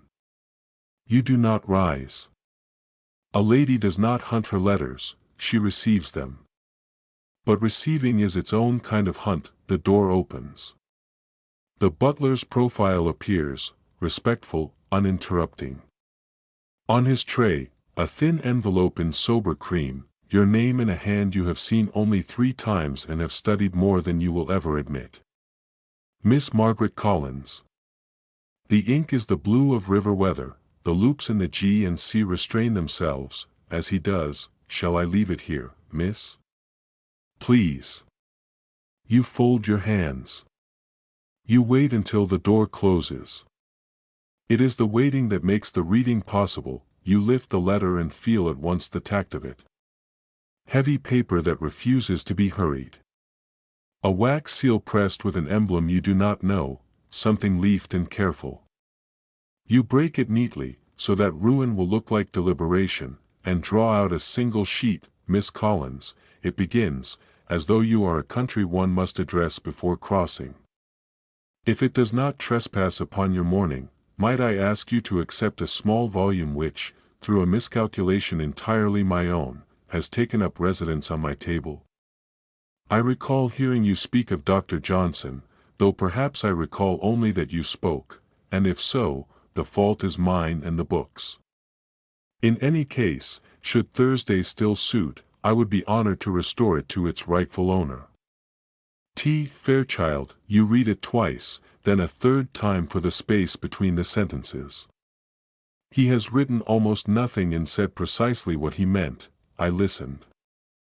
I remember. I intend. The sheet carries the faintest suggestion of sandalwood, or perhaps you have learned the scent of his restraint. The pen pressed harder on honored than the other words. A small, honest slip.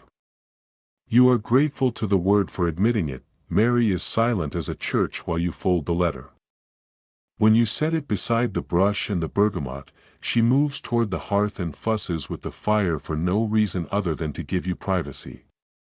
She is an expert at building small rooms inside rooms. Will you require the carriage later, miss? Perhaps, you say. For the circulating library. Mary nods, almost pleased. Libraries are acceptable forms of longing. You carry the letter to your writing desk and sit as one sits for confession. The paper waits. The pen behaves. Your words must be as modest as your dress demeure. Fairchild, your hand hesitates. You begin again, not from doubt but precision. Sir, I am grateful for your kindness in remembering my poor remarks. Thursday will do very well, should your convenience allow. I shall be at home between 2 and 4. You sign with the careful slope your mother admires. M. Collins. To add yours would be treason, to add nothing more would be cowardice. You leave the space uncolored and hope absence can be eloquent. By the time the note departs, set upon the tray like a quiet boat and carried toward its small sea, the morning has arranged itself into errands and propriety. Your mother's voice floats from her boudoir, she is conversing with lace. Not the French, she says to no one you can see. The English sits more honestly upon the shoulders. When she calls you, she does not mention letters. An excellent mother can ignore the tide while knowing the moon. Margaret, she says when you present yourself, you will accompany me to the dressmaker at noon. If one must stand still, one may as well look suitable while doing it. You agree, as you agree to skies and the order of forks. The hours between now and noon loosen themselves into domestic gestures. You write a note of condolence, 3 lines long and 30 inches careful. You pen a thank you to Mrs. Holloway for nothing in particular. She will recognize the currency of attention and spend it thrice over. You add a line to your commonplace book from last night's conversation. Arrangement is what saves people from themselves, and wonder whether it is wisdom or capitulation. At 11, before the dressmaker, you walk to the circulating library with Mary a suitable distance behind. The air is honest, the sun tries, as London suns do, to remember how to be itself. The shop smells of dust and borrowed intention. Mr. Larkin, who keeps the place, looks like a stack of ledgers in an old coat. He recognizes you without looking up. Miss Collins, he says, as though greeting your initials on a spine. We have a new volume of sermons that makes a very gentle point, and a travelogue that makes none at all. Something that does not require me to forgive its author, you say lightly. He smiles in the crease of his mouth. There is a tidy life of Mrs. Thrale if you are still keeping company with Dr. Johnson. I am, you say, surprised by the accuracy with which the morning keeps turning into itself. You select the book not because you need it but because taking it will make Thursday truer. While Mr. Larkin enters your name and the date, he writes as if accounting for weather. Mary turns a page of fashion plates with genuine interest. You imagine, just briefly, walking out into a street where there are no plates at all, only women who dress the way their bodies ask them to. The thought blushes and puts itself away. At noon, the dressmaker. A room cut out of a bolt of daylight. Needles flash like lightning that has been taught to behave. Madam does not ask what you want, she asks what you intend to be seen wanting. Your mother discusses sleeves as though discussing character. You stand upon the little round island of carpet and rotate obediently as the mirror edits you into someone the future might admire. Green does well for you, Madam says. It reminds the eye that restraint can be alive. Not too green, your mother says. We are not courting spring. Spring, Madam agrees, can be vulgar when it is pleased with itself. Pins anchor the afternoon in place. You practice not flinching. When you are released, the fabric remembers you differently than when you arrived. You cannot decide if this is progress or plot. Back home, luncheon. The silver knows its duty, the soup makes no conversational demands. Your father speaks of business in a tone that keeps the ink from drying too quickly. Fairchild's people are sound, he says to the asparagus, though any man may be improved by caution. He glances at you, not to accuse you of industry but to measure the weather you bring into the room. You recommend nothing, being a careful barometer. Afterward, the house loosens its staylaces. Servants move like thoughts you don't need to think. You retreat to the small sitting room upstairs, your mother's refuge at 4, yours at 2, and open the window just enough to let in a measured city. Street sounds arrive thinned and polite, a boy whistling an uncommitted tune, a costermonger calling lovely pears in a voice that fails to believe him, the clack of a distant hoof. You place Dr. Johnson on your lap and try to read the words you already know, but the margin notes are louder than the text. If a man does not make new acquaintances as he advances through life, he will soon find himself left alone. You wonder what a woman must do, or whether she is expected to stay still until acquaintance arrives like weather. A knock, Mary, of course, as subtle as tea. Shall I bring the work-basket, miss? Yes, please. You will mend something that is not broken. It will quiet the hour. She returns with thread and the little scissors that look like a heron in profile. Mrs. Wilson will drive out at 3, she says, which is notification and mercy. Would you like a shawl kept by the door? I think not, you say, though you are already colder than you should be. Thank you. When she leaves, the silence arranges itself into a room you can occupy. You set the book aside, take up linen, and sew a calm into it. Needle in, needle out, a small, private persistence. You have learned that longing can be stitched into usefulness until it looks like virtue. By and by, the house sighs the way it does when your mother goes out, protocol loosening its collar. You allow yourself the minor rebellion of opening the letter again. Thursday will do very well. There is nothing in the sentence that could be read aloud at a scandal, there is everything in it to keep you from sleep. You place the letter beneath your writing blotter, as if that will keep it safe from the eyes of the walls. You tell yourself to go to the pianoforte. Music will turn the hours into their proper shapes. But when you touch the keys, they are colder than the day, and the white notes glare at you like rules. So you walk instead. Not outdoors, your promises do not go that far, but the length of the hallway, the quiet geography between yourself and the staircase. Family portraits observe as you pass. The ancestors wear their patience like armor, they have never seen a mistake except from the other side of it. You pause before a woman you have always been told was resigned. Her eyes are not resigned. They are merely busy with the work of survival. Back in your room, the afternoon has gone amber. Dust floats in ceremonious procession. On the mantel, the clock clears its throat and admits to the truth, 2 in 40 minutes. You feel the number descend through you, as a bell does through the air. You sit. You do not pace. You arrange the flowers in the blue glass vase into an order that looks like spontaneity. You check the fold of your cuff in case he has learned to read cuffs. You tell yourself, sternly, like a governess in a book, that letters are not promises. You tell yourself, softer, like a friend you might one day deserve, that promises do sometimes arrive in envelopes. When 3 grown minutes pass, there is a sound you have been refusing to imagine, the carriage drawing up, the horse consenting to wait, a man's steps, the calm, accurate kind, on the front steps. The bell, the door, the change in the house's breath. You do not stand. You let the moment come to you like a tide that knows the coastline. Voices in the hall. Your name spoken in a tone that makes it both question and proof. The door opens on the polite angle servants have mastered. Your mother's presence walks 2 steps ahead of her body.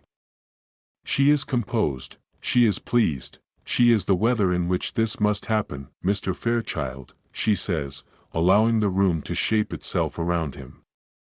He enters with that precise economy you have come to recognize, no extra gesture, no borrowed confidence. He carries a book wrapped in brown paper and tied with a string that has not been knotted by a servant. The detail is small and enormous. Mrs. Collins. Miss Collins. He bows, you curtsy, the choreography succeeds. I have come, he says, to return what ought never to have been borrowed. He sets the book on the table, its weight a modest incident. And to ask a question of very little consequence unless you say yes. Silence performs its office, it grants him a stage without spectacle.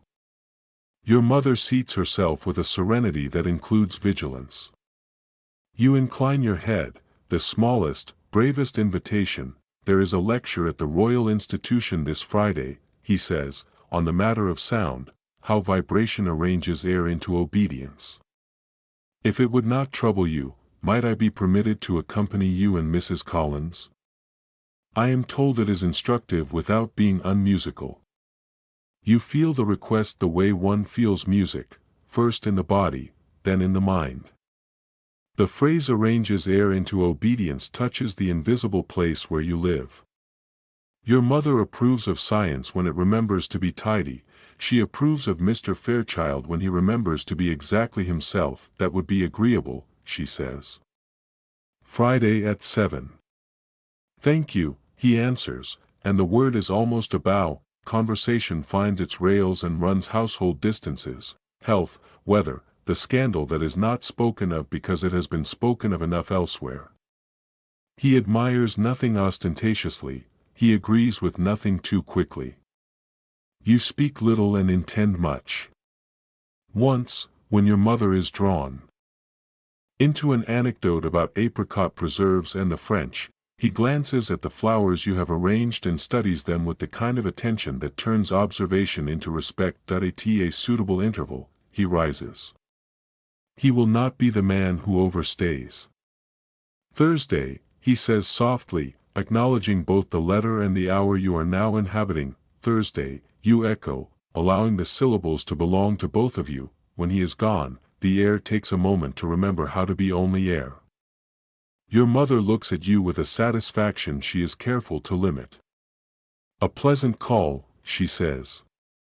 And not an ounce of presumption. No, you say, and hear the warmth in your own voice. Not an ounce.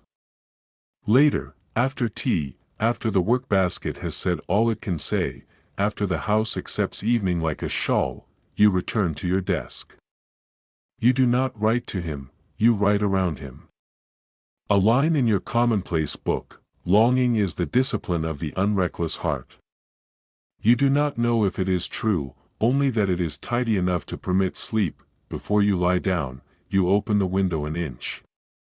Night breathes in. Somewhere, a violin is being tuned and then adored. Somewhere, a cart complains. Somewhere, a child recites an alphabet to a mother who hopes letters can become doors. You place Mr. Fairchild's letter beneath your pillow.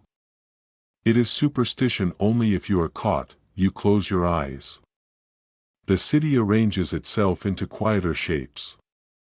In the space between your heartbeat and the houses, a sentence repeats without insisting, Friday at 7. It is not a promise. It is something better and more dangerous, an appointment with the future, signed not in ink, but in patience. Friday arrives dressed like a gentleman, punctual, buttoned, unsentimental. Morning polishes itself into noon, noon arranges itself into the obedient hours between tea and lamps. You move through your preparations with the quiet economy of someone who has promised both the future and her mother to be on time.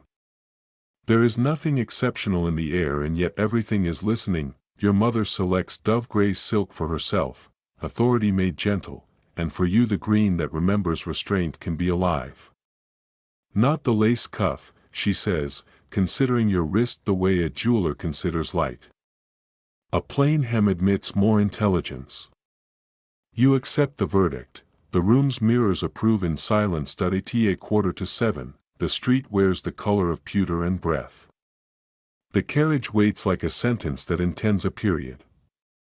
The coachman, who knows every respectable door in a mile, tips his hat to the exact depth of your father's standing. You and your mother enter. The city lifts its skirts just enough to let the wheels pass. London is in one of her listening moods. The shop front lamps have come up like small moons. Fog has not yet remembered its obligations. You count gaslights like rosary beads to occupy nerves, 1, 2, 3, and lose count, which is also a prayer. Your mother holds the program card the Royal Institution has sent, its typography serious enough to convince the weather. On the nature of sound and its obediences, by a man who has written his name as if he has already been thanked. Remember, Margaret, your mother says without looking up, we are attending science, not theater. Surprise is for the unprepared. Yes, mother, you say, and think privately that surprise, like breath, ought to be allowed in small amounts. The Royal Institution rises out of Albemarle Street with the self-belief of a precise idea. Its facade is an argument you are willing to accept. Gentlemen in careful coats and ladies in a spectrum of suitable, navy, wine, the particular brown that flatters no one and therefore offends no one, move toward the doors in an assortment of dignified velocities. An usher greets you with a bow he has practiced upon strangers. He smells faintly of chalk and confidence. Thomas is already there, of course. He stands just inside the vestibule, close enough to be present and far enough not to presume, hands clasped behind his back as if holding the evening steady. His bow belongs to you both and to the institution. He manages this double allegiance with that modest exactness you have come to recognize, Mrs. Collins. Miss Collins. The syllables arrive unhurried, like someone who trusts the staircase. I am grateful you braved the January to humor my curiosity. Curiosity, your mother says, allowing the usher to take her cloak, is safer in a building than in the street. She means it as permission. He receives it as compliment that he offers you his arm only when the corridor demands a pairing, never a step sooner. You accept.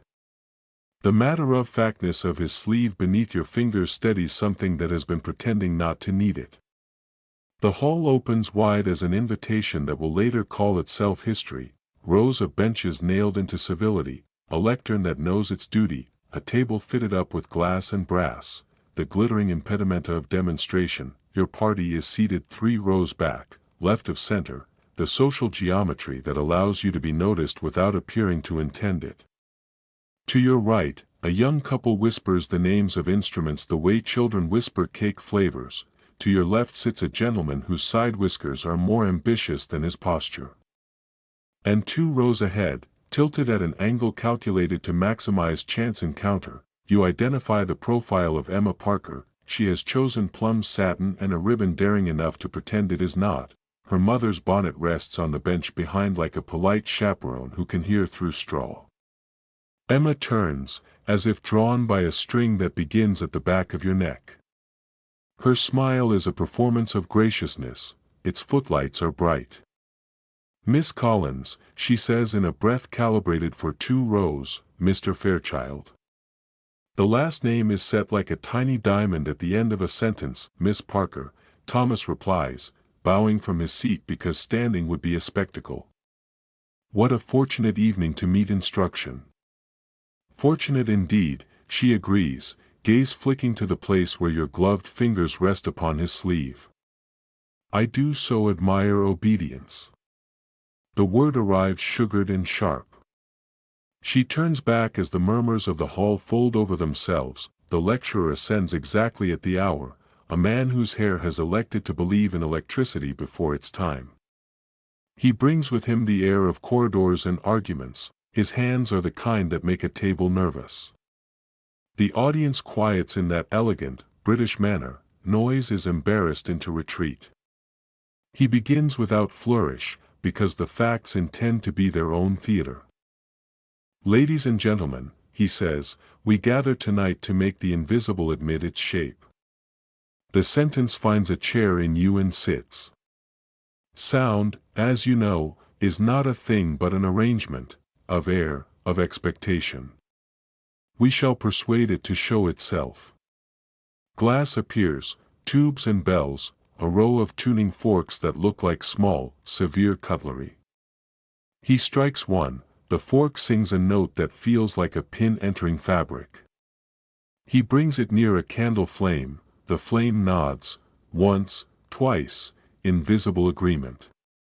A ripple of appreciation passes through the room, the respectable cousin of applause.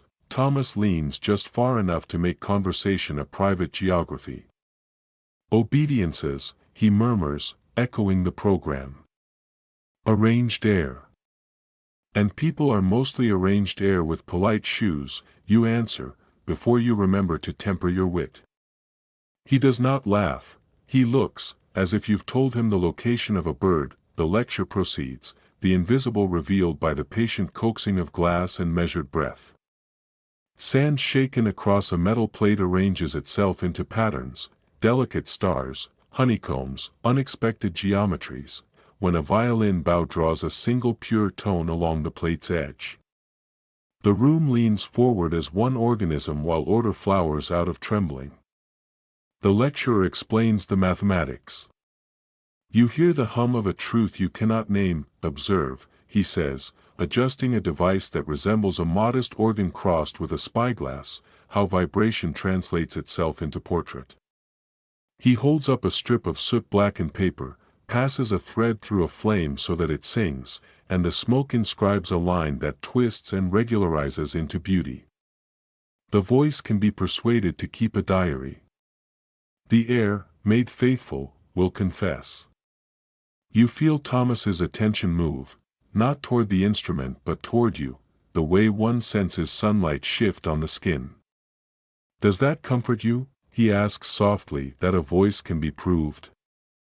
That what we cannot hold may still be made legible," he says. "It frightens me," you whisper, and are surprised to hear it. Some things are only honest when they vanish. He considers this with the seriousness he gives to ledgers and weather. Perhaps the honesty lies in the vanishing, not the thing. The sentence remains between you like a small lamp. Behind the demonstration, society continues its own experiment. Emma Parker whispers something to her mother that looks like strategy.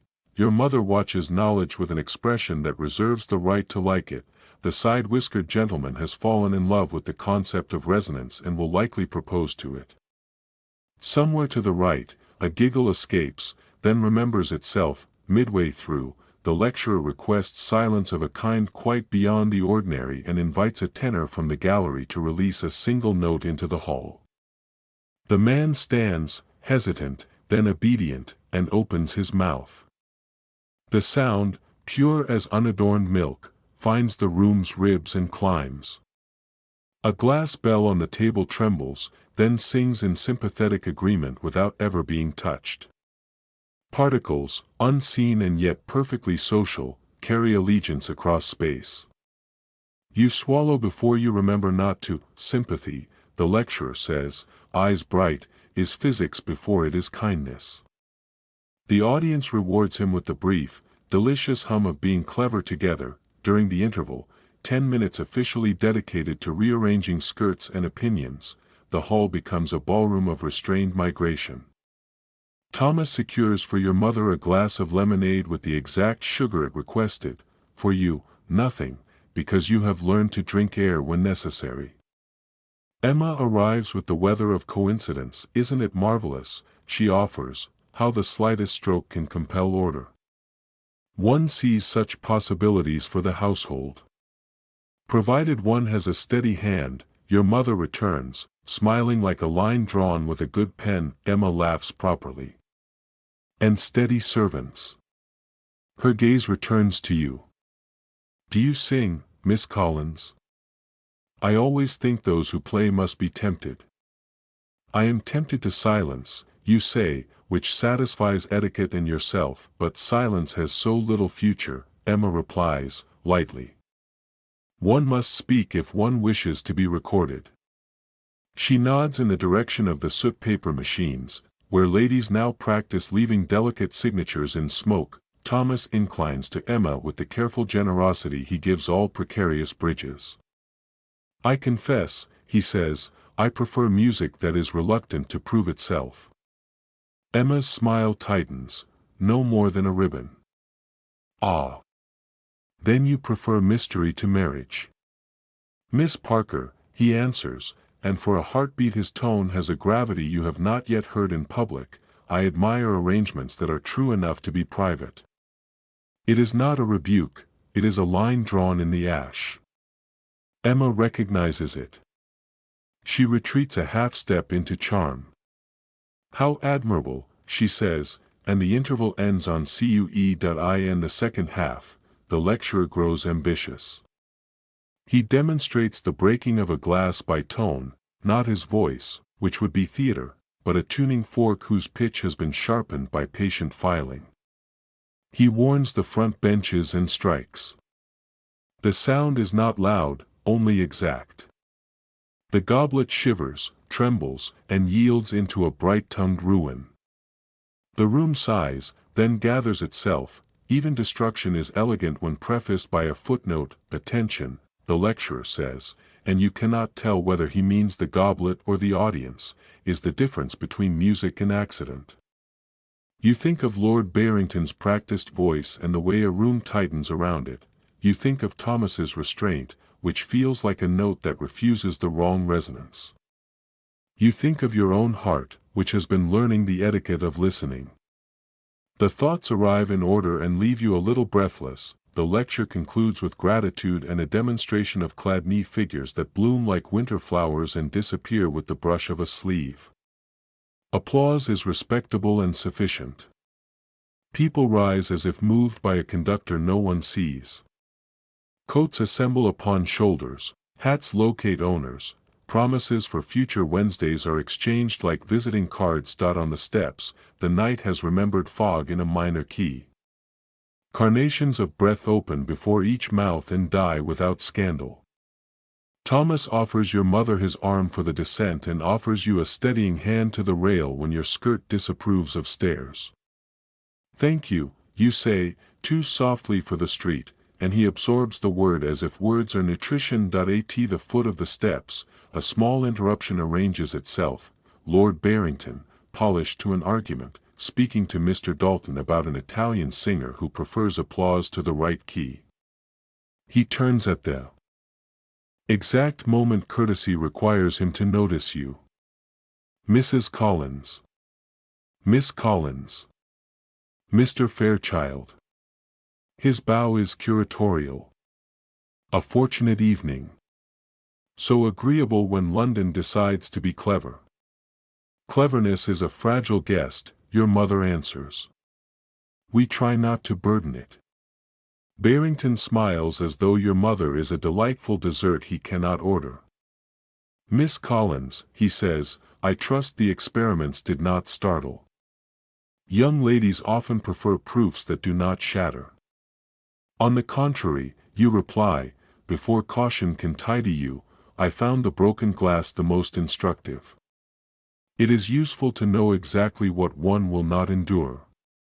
For a heartbeat the fog listens. Barrington's eyes alter the way a cat's do when it misjudges the distance to a ledge. Then the smile resumes its occupation. How bracing. London must adapt to you. He inclines, fractionally too deep, and withdraws into his own weather. Thomas does not speak until the carriage finds you. You made an enemy, he says mildly, did I? A man like that requires only a mirror. You declined to be one. The statement is not pride and not warning, but a note filed for later. The ride home is a small, upholstered universe. Your mother speaks of the lecturer's hands, which were honest enough to be careless. Thomas traces a thread through the evening, pulling a theme from its weave. Sympathy, he says once more, not to argue but to keep the word alive, as physics. And kindness as its consequence, your mother adds, which is her way of forgiving science for being clever. Near your street, the coach slows for a coal wagon and the smell arrives, a soot you will always call London because London insists. You lower your gaze to the faint outline of your glove against Thomas's sleeve in memory rather than contact and think, suddenly, of the soot diagrams, of voices measured and made regular. You wonder what your voice would look like if the paper were kind. At your door, ceremony performs itself with the tidy affection of habit. Thomas hands you down with a balance that suggests he would catch you if gravity grew tired. He does not keep your hand any longer than a gentleman would. You miss what propriety spares you, Mr. Fairchild. Your mother says, you must call next week. My husband is considering whether to permit our household a greater respect for science. I shall be honored to assist the experiment, he replies, and you feel the phrase rest briefly against your skin. That he turns to you then, not boldly, but with the kind of attention that has learned the dimensions of your doorway. Miss Collins. Your name is a soft instrument. Thank you for listening. Thank you for asking the questions. You hear, too late, the intimacy of the grammar. He inclines his head as if you have nodded to him across a crowded room of years. When the door is shut, the house resumes its private temperature. Mary appears as if she had been mid-sentence with the staircase. Cloaks are taken, gloves dismissed. Your mother's expression is a portrait of satisfaction corrected by good manners. A useful evening, she says, and Mr. Fairchild was. She searches for a word that can be engraved on silver. Steady. It is, from her, a blessing that I in your room. The mirror returns your face without commentary. You unpin the day. The hair that has been architecture becomes weather, the corset loosens its convictions, your breath remembers itself as a guest and not a tenant. You sit a moment in your shift, hands idle, the bravest posture, and listen to whatever remains of the lecture in the quiet air, arranged into obedience. Sympathy, the invisible bridge. A goblet, fragile because it is exact. At your desk, you open the commonplace book because you cannot write to the person you mean. Some truths are too precise for applause. You copy, then add, smaller, as though not to startle the page, and some affections are most faithful when they leave no diagram. You close the book before the ink can argue. In the grate, the coal breaks with a sound like distant china. Beyond the window, fog practices vanishing with professional satisfaction. You imagine a narrow strip of soot-blackened paper, a fine white line answering the world with the shape of its trembling, and decide, just for tonight, that your silence has the right to keep its own diary. You lie down. The mattress remembers you kindly. In the space where girls learn to count futures, you say only steadiness and Thursday and arranged air. The words do not ask to be believed, they ask only to be held until morning. You wake before the city again. It has become a quiet habit between you and London, this secret arrangement of dawn. The world outside your window is a blurred watercolor of gray and faint rose. Even the fog seems gentler, as if remembering the music from last night. Somewhere, a carriage wheel whispers over cobblestone. Somewhere, a milkman begins his route. The day begins without announcing itself. You lie still, watching the ceiling as it turns from shadow to suggestion. The air carries a lingering scent of coal and perfume, two forces that refuse to reconcile. In the faint light, you remember the thin line of soot drawn by sound on blackened paper, the delicate curve of it, alive yet invisible. You had watched it form and thought, that is what feeling looks like when it finally admits to existing. Now, alone in your narrow room, you can still hear the echo of that tone, the way it filled the hall and trembled the glass. It stays with you, not as noise, but as memory vibrating quietly in the chest. It hums under your ribs. It hums under everything that a soft knock at the door breaks the spell. Mary's voice follows, muffled but steady. "Good morning, miss." You clear your throat, though it feels too early for sound. "Come in." Mary enters, balancing the day on a tray, tea, a folded newspaper, a single violet from the garden in a narrow glass. You wonder whose idea the flower was. "Thank you, Mary." She nods, setting the tray beside your bed. "Your mother asked that I remind you about the visit from Mrs. Fairchild this afternoon." The name lands like a stone in still water. "Mrs. Fairchild," you echo. "Yes, miss. She sent a note this morning.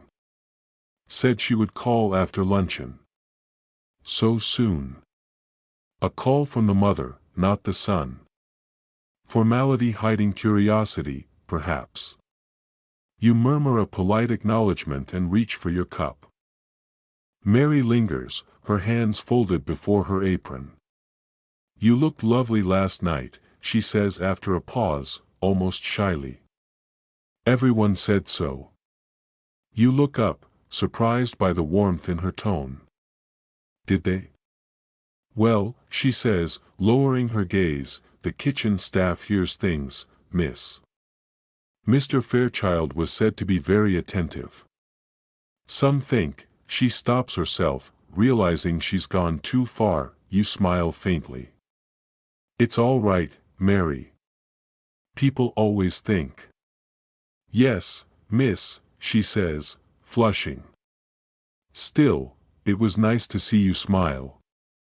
When she leaves, the silence that returns feels heavier, thoughtful. The room, the air, even the pale light on the wall seems to be waiting. By the time you descend for breakfast, the house has already arranged itself into its morning routine. Your father's newspaper rustles at regular intervals like a metronome for conversation that never comes. Your mother pours tea, steady and elegant, her bracelets chiming like punctuation marks. "Sleep well?" she asks without looking up. "As well as London allows," you answer. "Good." She glances briefly at you, her expression unreadable. "Mrs. Fairchild's visit today will be significant. One must always attend to mothers before sons. They arrange the world." You nod, aware that she is speaking both to you and about you. "Of course. Your blue day dress, I think," she continues. "It photographs better in memory than the green." Her choice of words catches you. Photographs better in memory, as though everything is already becoming a portrait, carefully framed, prepared for display. You stir your tea and think of the soot paper again, of invisible impressions left by invisible vibrations. Hours pass in a deliberate rhythm. You move through them without hurry, stitching, reading, pretending to concentrate. At one point you find yourself at the window, watching the fog begin to lift from the rooftops. London emerges slowly, shyly, like a face coming into focus. Chimneys breathe. Distant bells mark the hour. You think of Thomas, not his face exactly, but the way his voice had sounded when he said your name. Miss Collins.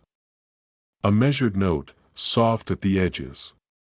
You wonder what your name would sound like if spoken without witnesses. You open your commonplace book, meaning to copy a line of poetry, but instead find yourself tracing invisible shapes across the page.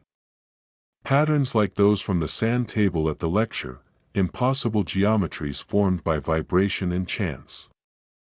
What would it take, you wonder, for a person to live by pattern and not by rule? A knock interrupts your thought. The clock says 2. You know before Mary announces it, Mrs. Fairchild, Miss. In the drawing room.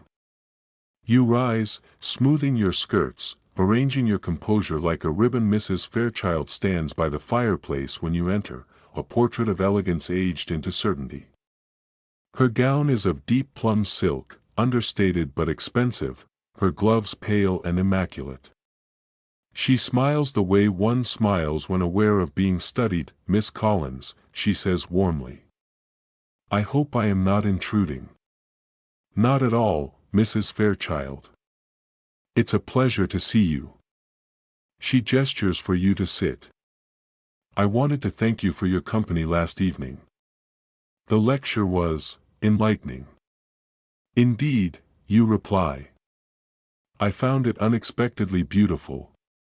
Ah, beauty. She removes one glove, inspecting the fine stitching.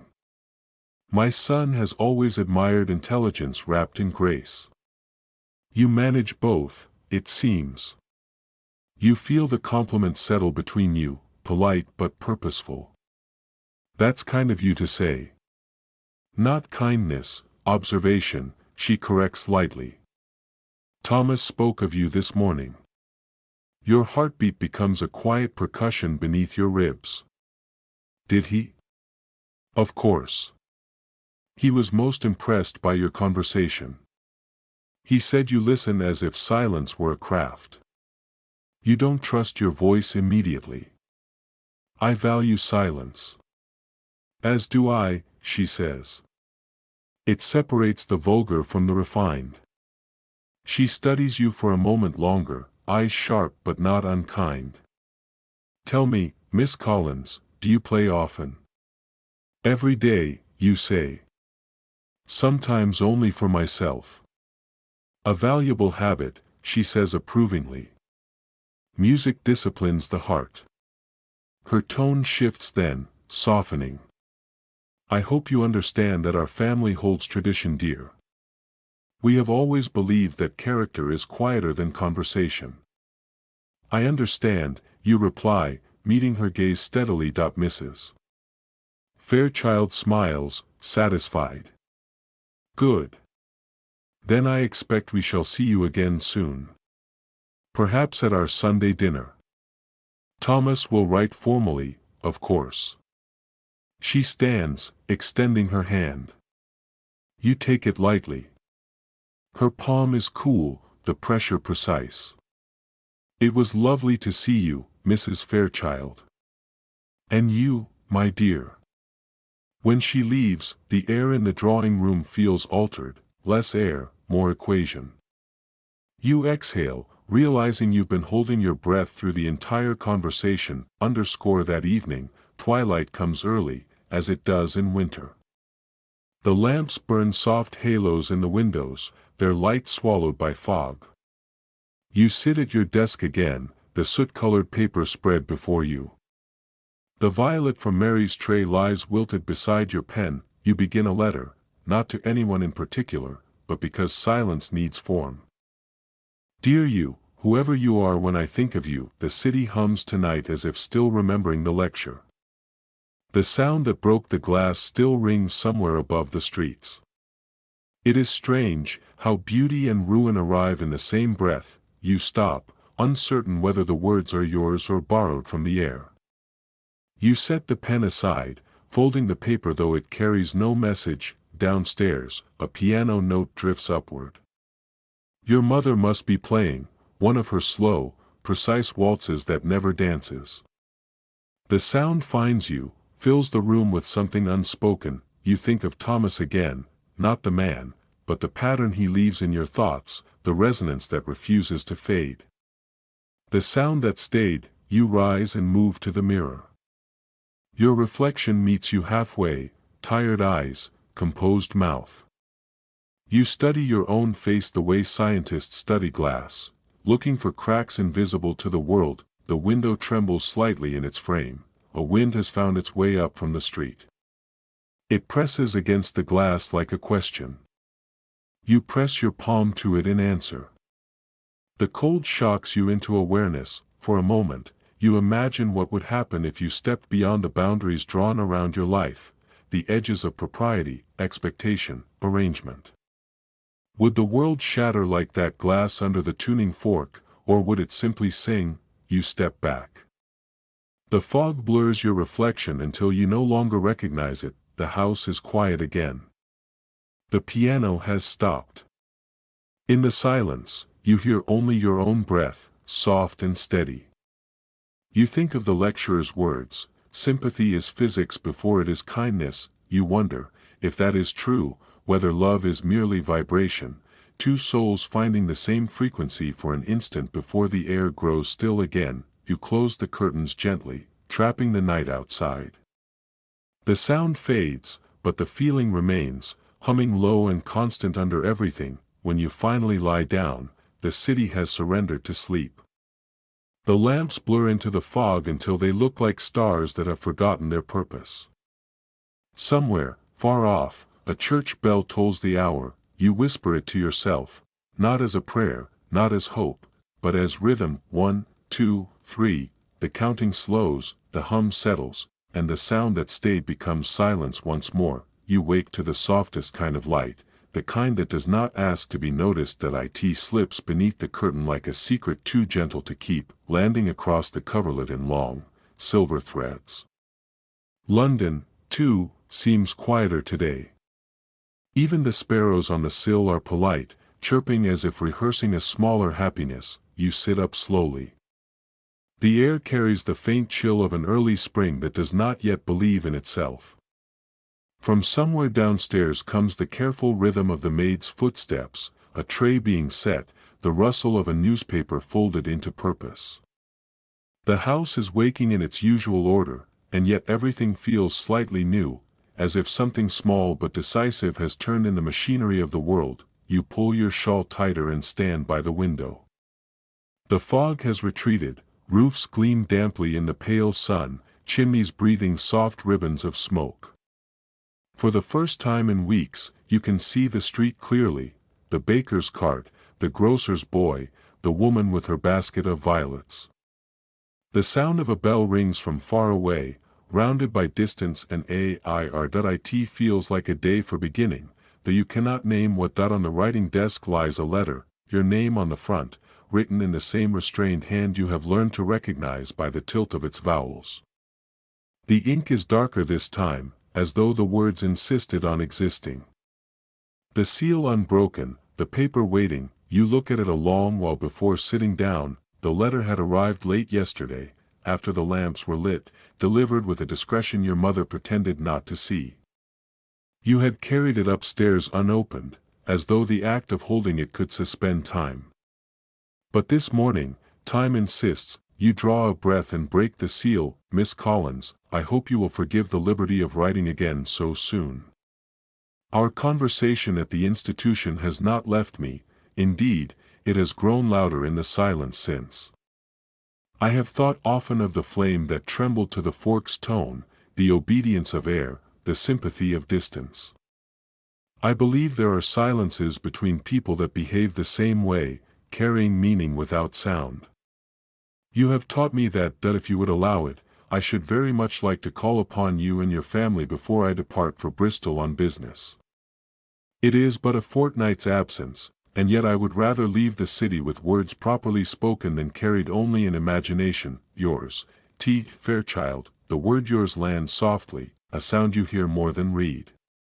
You set the page down, feeling as though the world has turned imperceptibly closer. Mary knocks once, gently, and peeks in. Breakfast, miss? In a moment, Mary. She nods, hesitating. A letter, miss? Yes. Good news, then. You think of all the definitions of good you have been taught, useful, proper, acceptable, and then of the quiet pulse behind your ribs that insists on its own meaning. Yes, you say. Good news.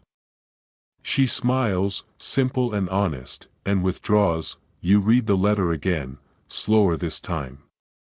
Not for the words themselves, but for the space between them, the pauses, the unsaid kindness, the balance between caution and courage. It feels less like a confession and more like permission, to hope, to exist outside of rule. After breakfast, you find yourself in the garden. The air smells faintly of wet earth and lilac, early blooms stretching toward a hesitant sun. You take the letter with you, folded neatly in your palm like a prayer someone forgot to teach you. There is a wooden bench near the stone wall, half shadowed by ivy. You sit and let the quiet settle around you. Above, the sky is a pale wash of blue-gray, the kind that promises nothing but honesty. You unfold the paper again. The words do not change, but they seem to live differently outdoors. The ink looks darker against the daylight, the meaning feels less secret. You imagine the journey he speaks of, the carriages, the rain-slick roads, the sound of iron against stone. You imagine him reading over this letter before sealing it, hesitating at the same word you now linger on, yours. The wind stirs, gentle and unhurried. The page trembles slightly in your hand, as if answering some invisible note. You realize, then, that everything in life hums this way, people, letters, hearts, all of it vibrating quietly under the surface, waiting to be heard. You close your eyes and listen. There it is again, faint but certain, that same tone from the lecture hall, the one that broke the glass and left beauty in its place. The sound that stayed that it fills the air between you and the city. It fills the silence inside you. When you return indoors, the house feels lighter. Even your mother notices. You look quite awake for so early an hour, she says. Perhaps I am. She studies you, half smiling. Well, keep it modest. Happiness is only elegant when it's quiet. You kiss her cheek and laugh softly, surprising both of you. Later, you sit at your desk again. The violet from yesterday has dried to a fragile ghost of itself, its color softened into memory. You take a fresh sheet of paper and begin to write, not a reply, not quite, but something between acknowledgement and gratitude. Demar. Fairchild, thank you for your letter. I shall be at home this week, as always. The garden is beginning to bloom again, though cautiously. I suspect it learns from its surroundings. I wish you fair weather for your journey, and safe return when the air decides to be kind again. M. Collins. You set the pen down and read it twice. It says everything in nothing. It is enough. The afternoon drifts softly, like a curtain moving with the breeze. Somewhere beyond the windows, the city continues its quiet performance, vendors calling, horses clattering, bells insisting on order. But inside, time slows, unspools, rests. You sit by the fire as evening approaches. The room darkens by degrees, each shadow polite enough to wait its turn. The flames whisper against the grate, the clock ticks a rhythm so steady it feels like heartbeat. You think of the weeks ahead, of letters sent and received, of silences that may hum across distance, of a life that no longer feels entirely made of obedience, and for the first time, you are not afraid of what comes next. You rise, open the window just enough to let the night in. The city's air tastes faintly of rain and promise. Somewhere far away, a carriage passes, wheels hissing softly over damp stone. You close your eyes. The world hums, low, patient, forgiving. The vibration finds its place beneath your skin, quiet but alive. It feels like belonging. It feels like peace. When the last light fades and the lamps outside bloom into soft halos, you lie down. The bed receives you like memory returning home, somewhere, a violin plays faintly through the walls, perhaps real, perhaps imagined. It carries the same rhythm as breath, you let it lull you, not into dream, but into stillness, and as sleep approaches, slow, inevitable, kind, you think only this, not all sound must be heard to be true.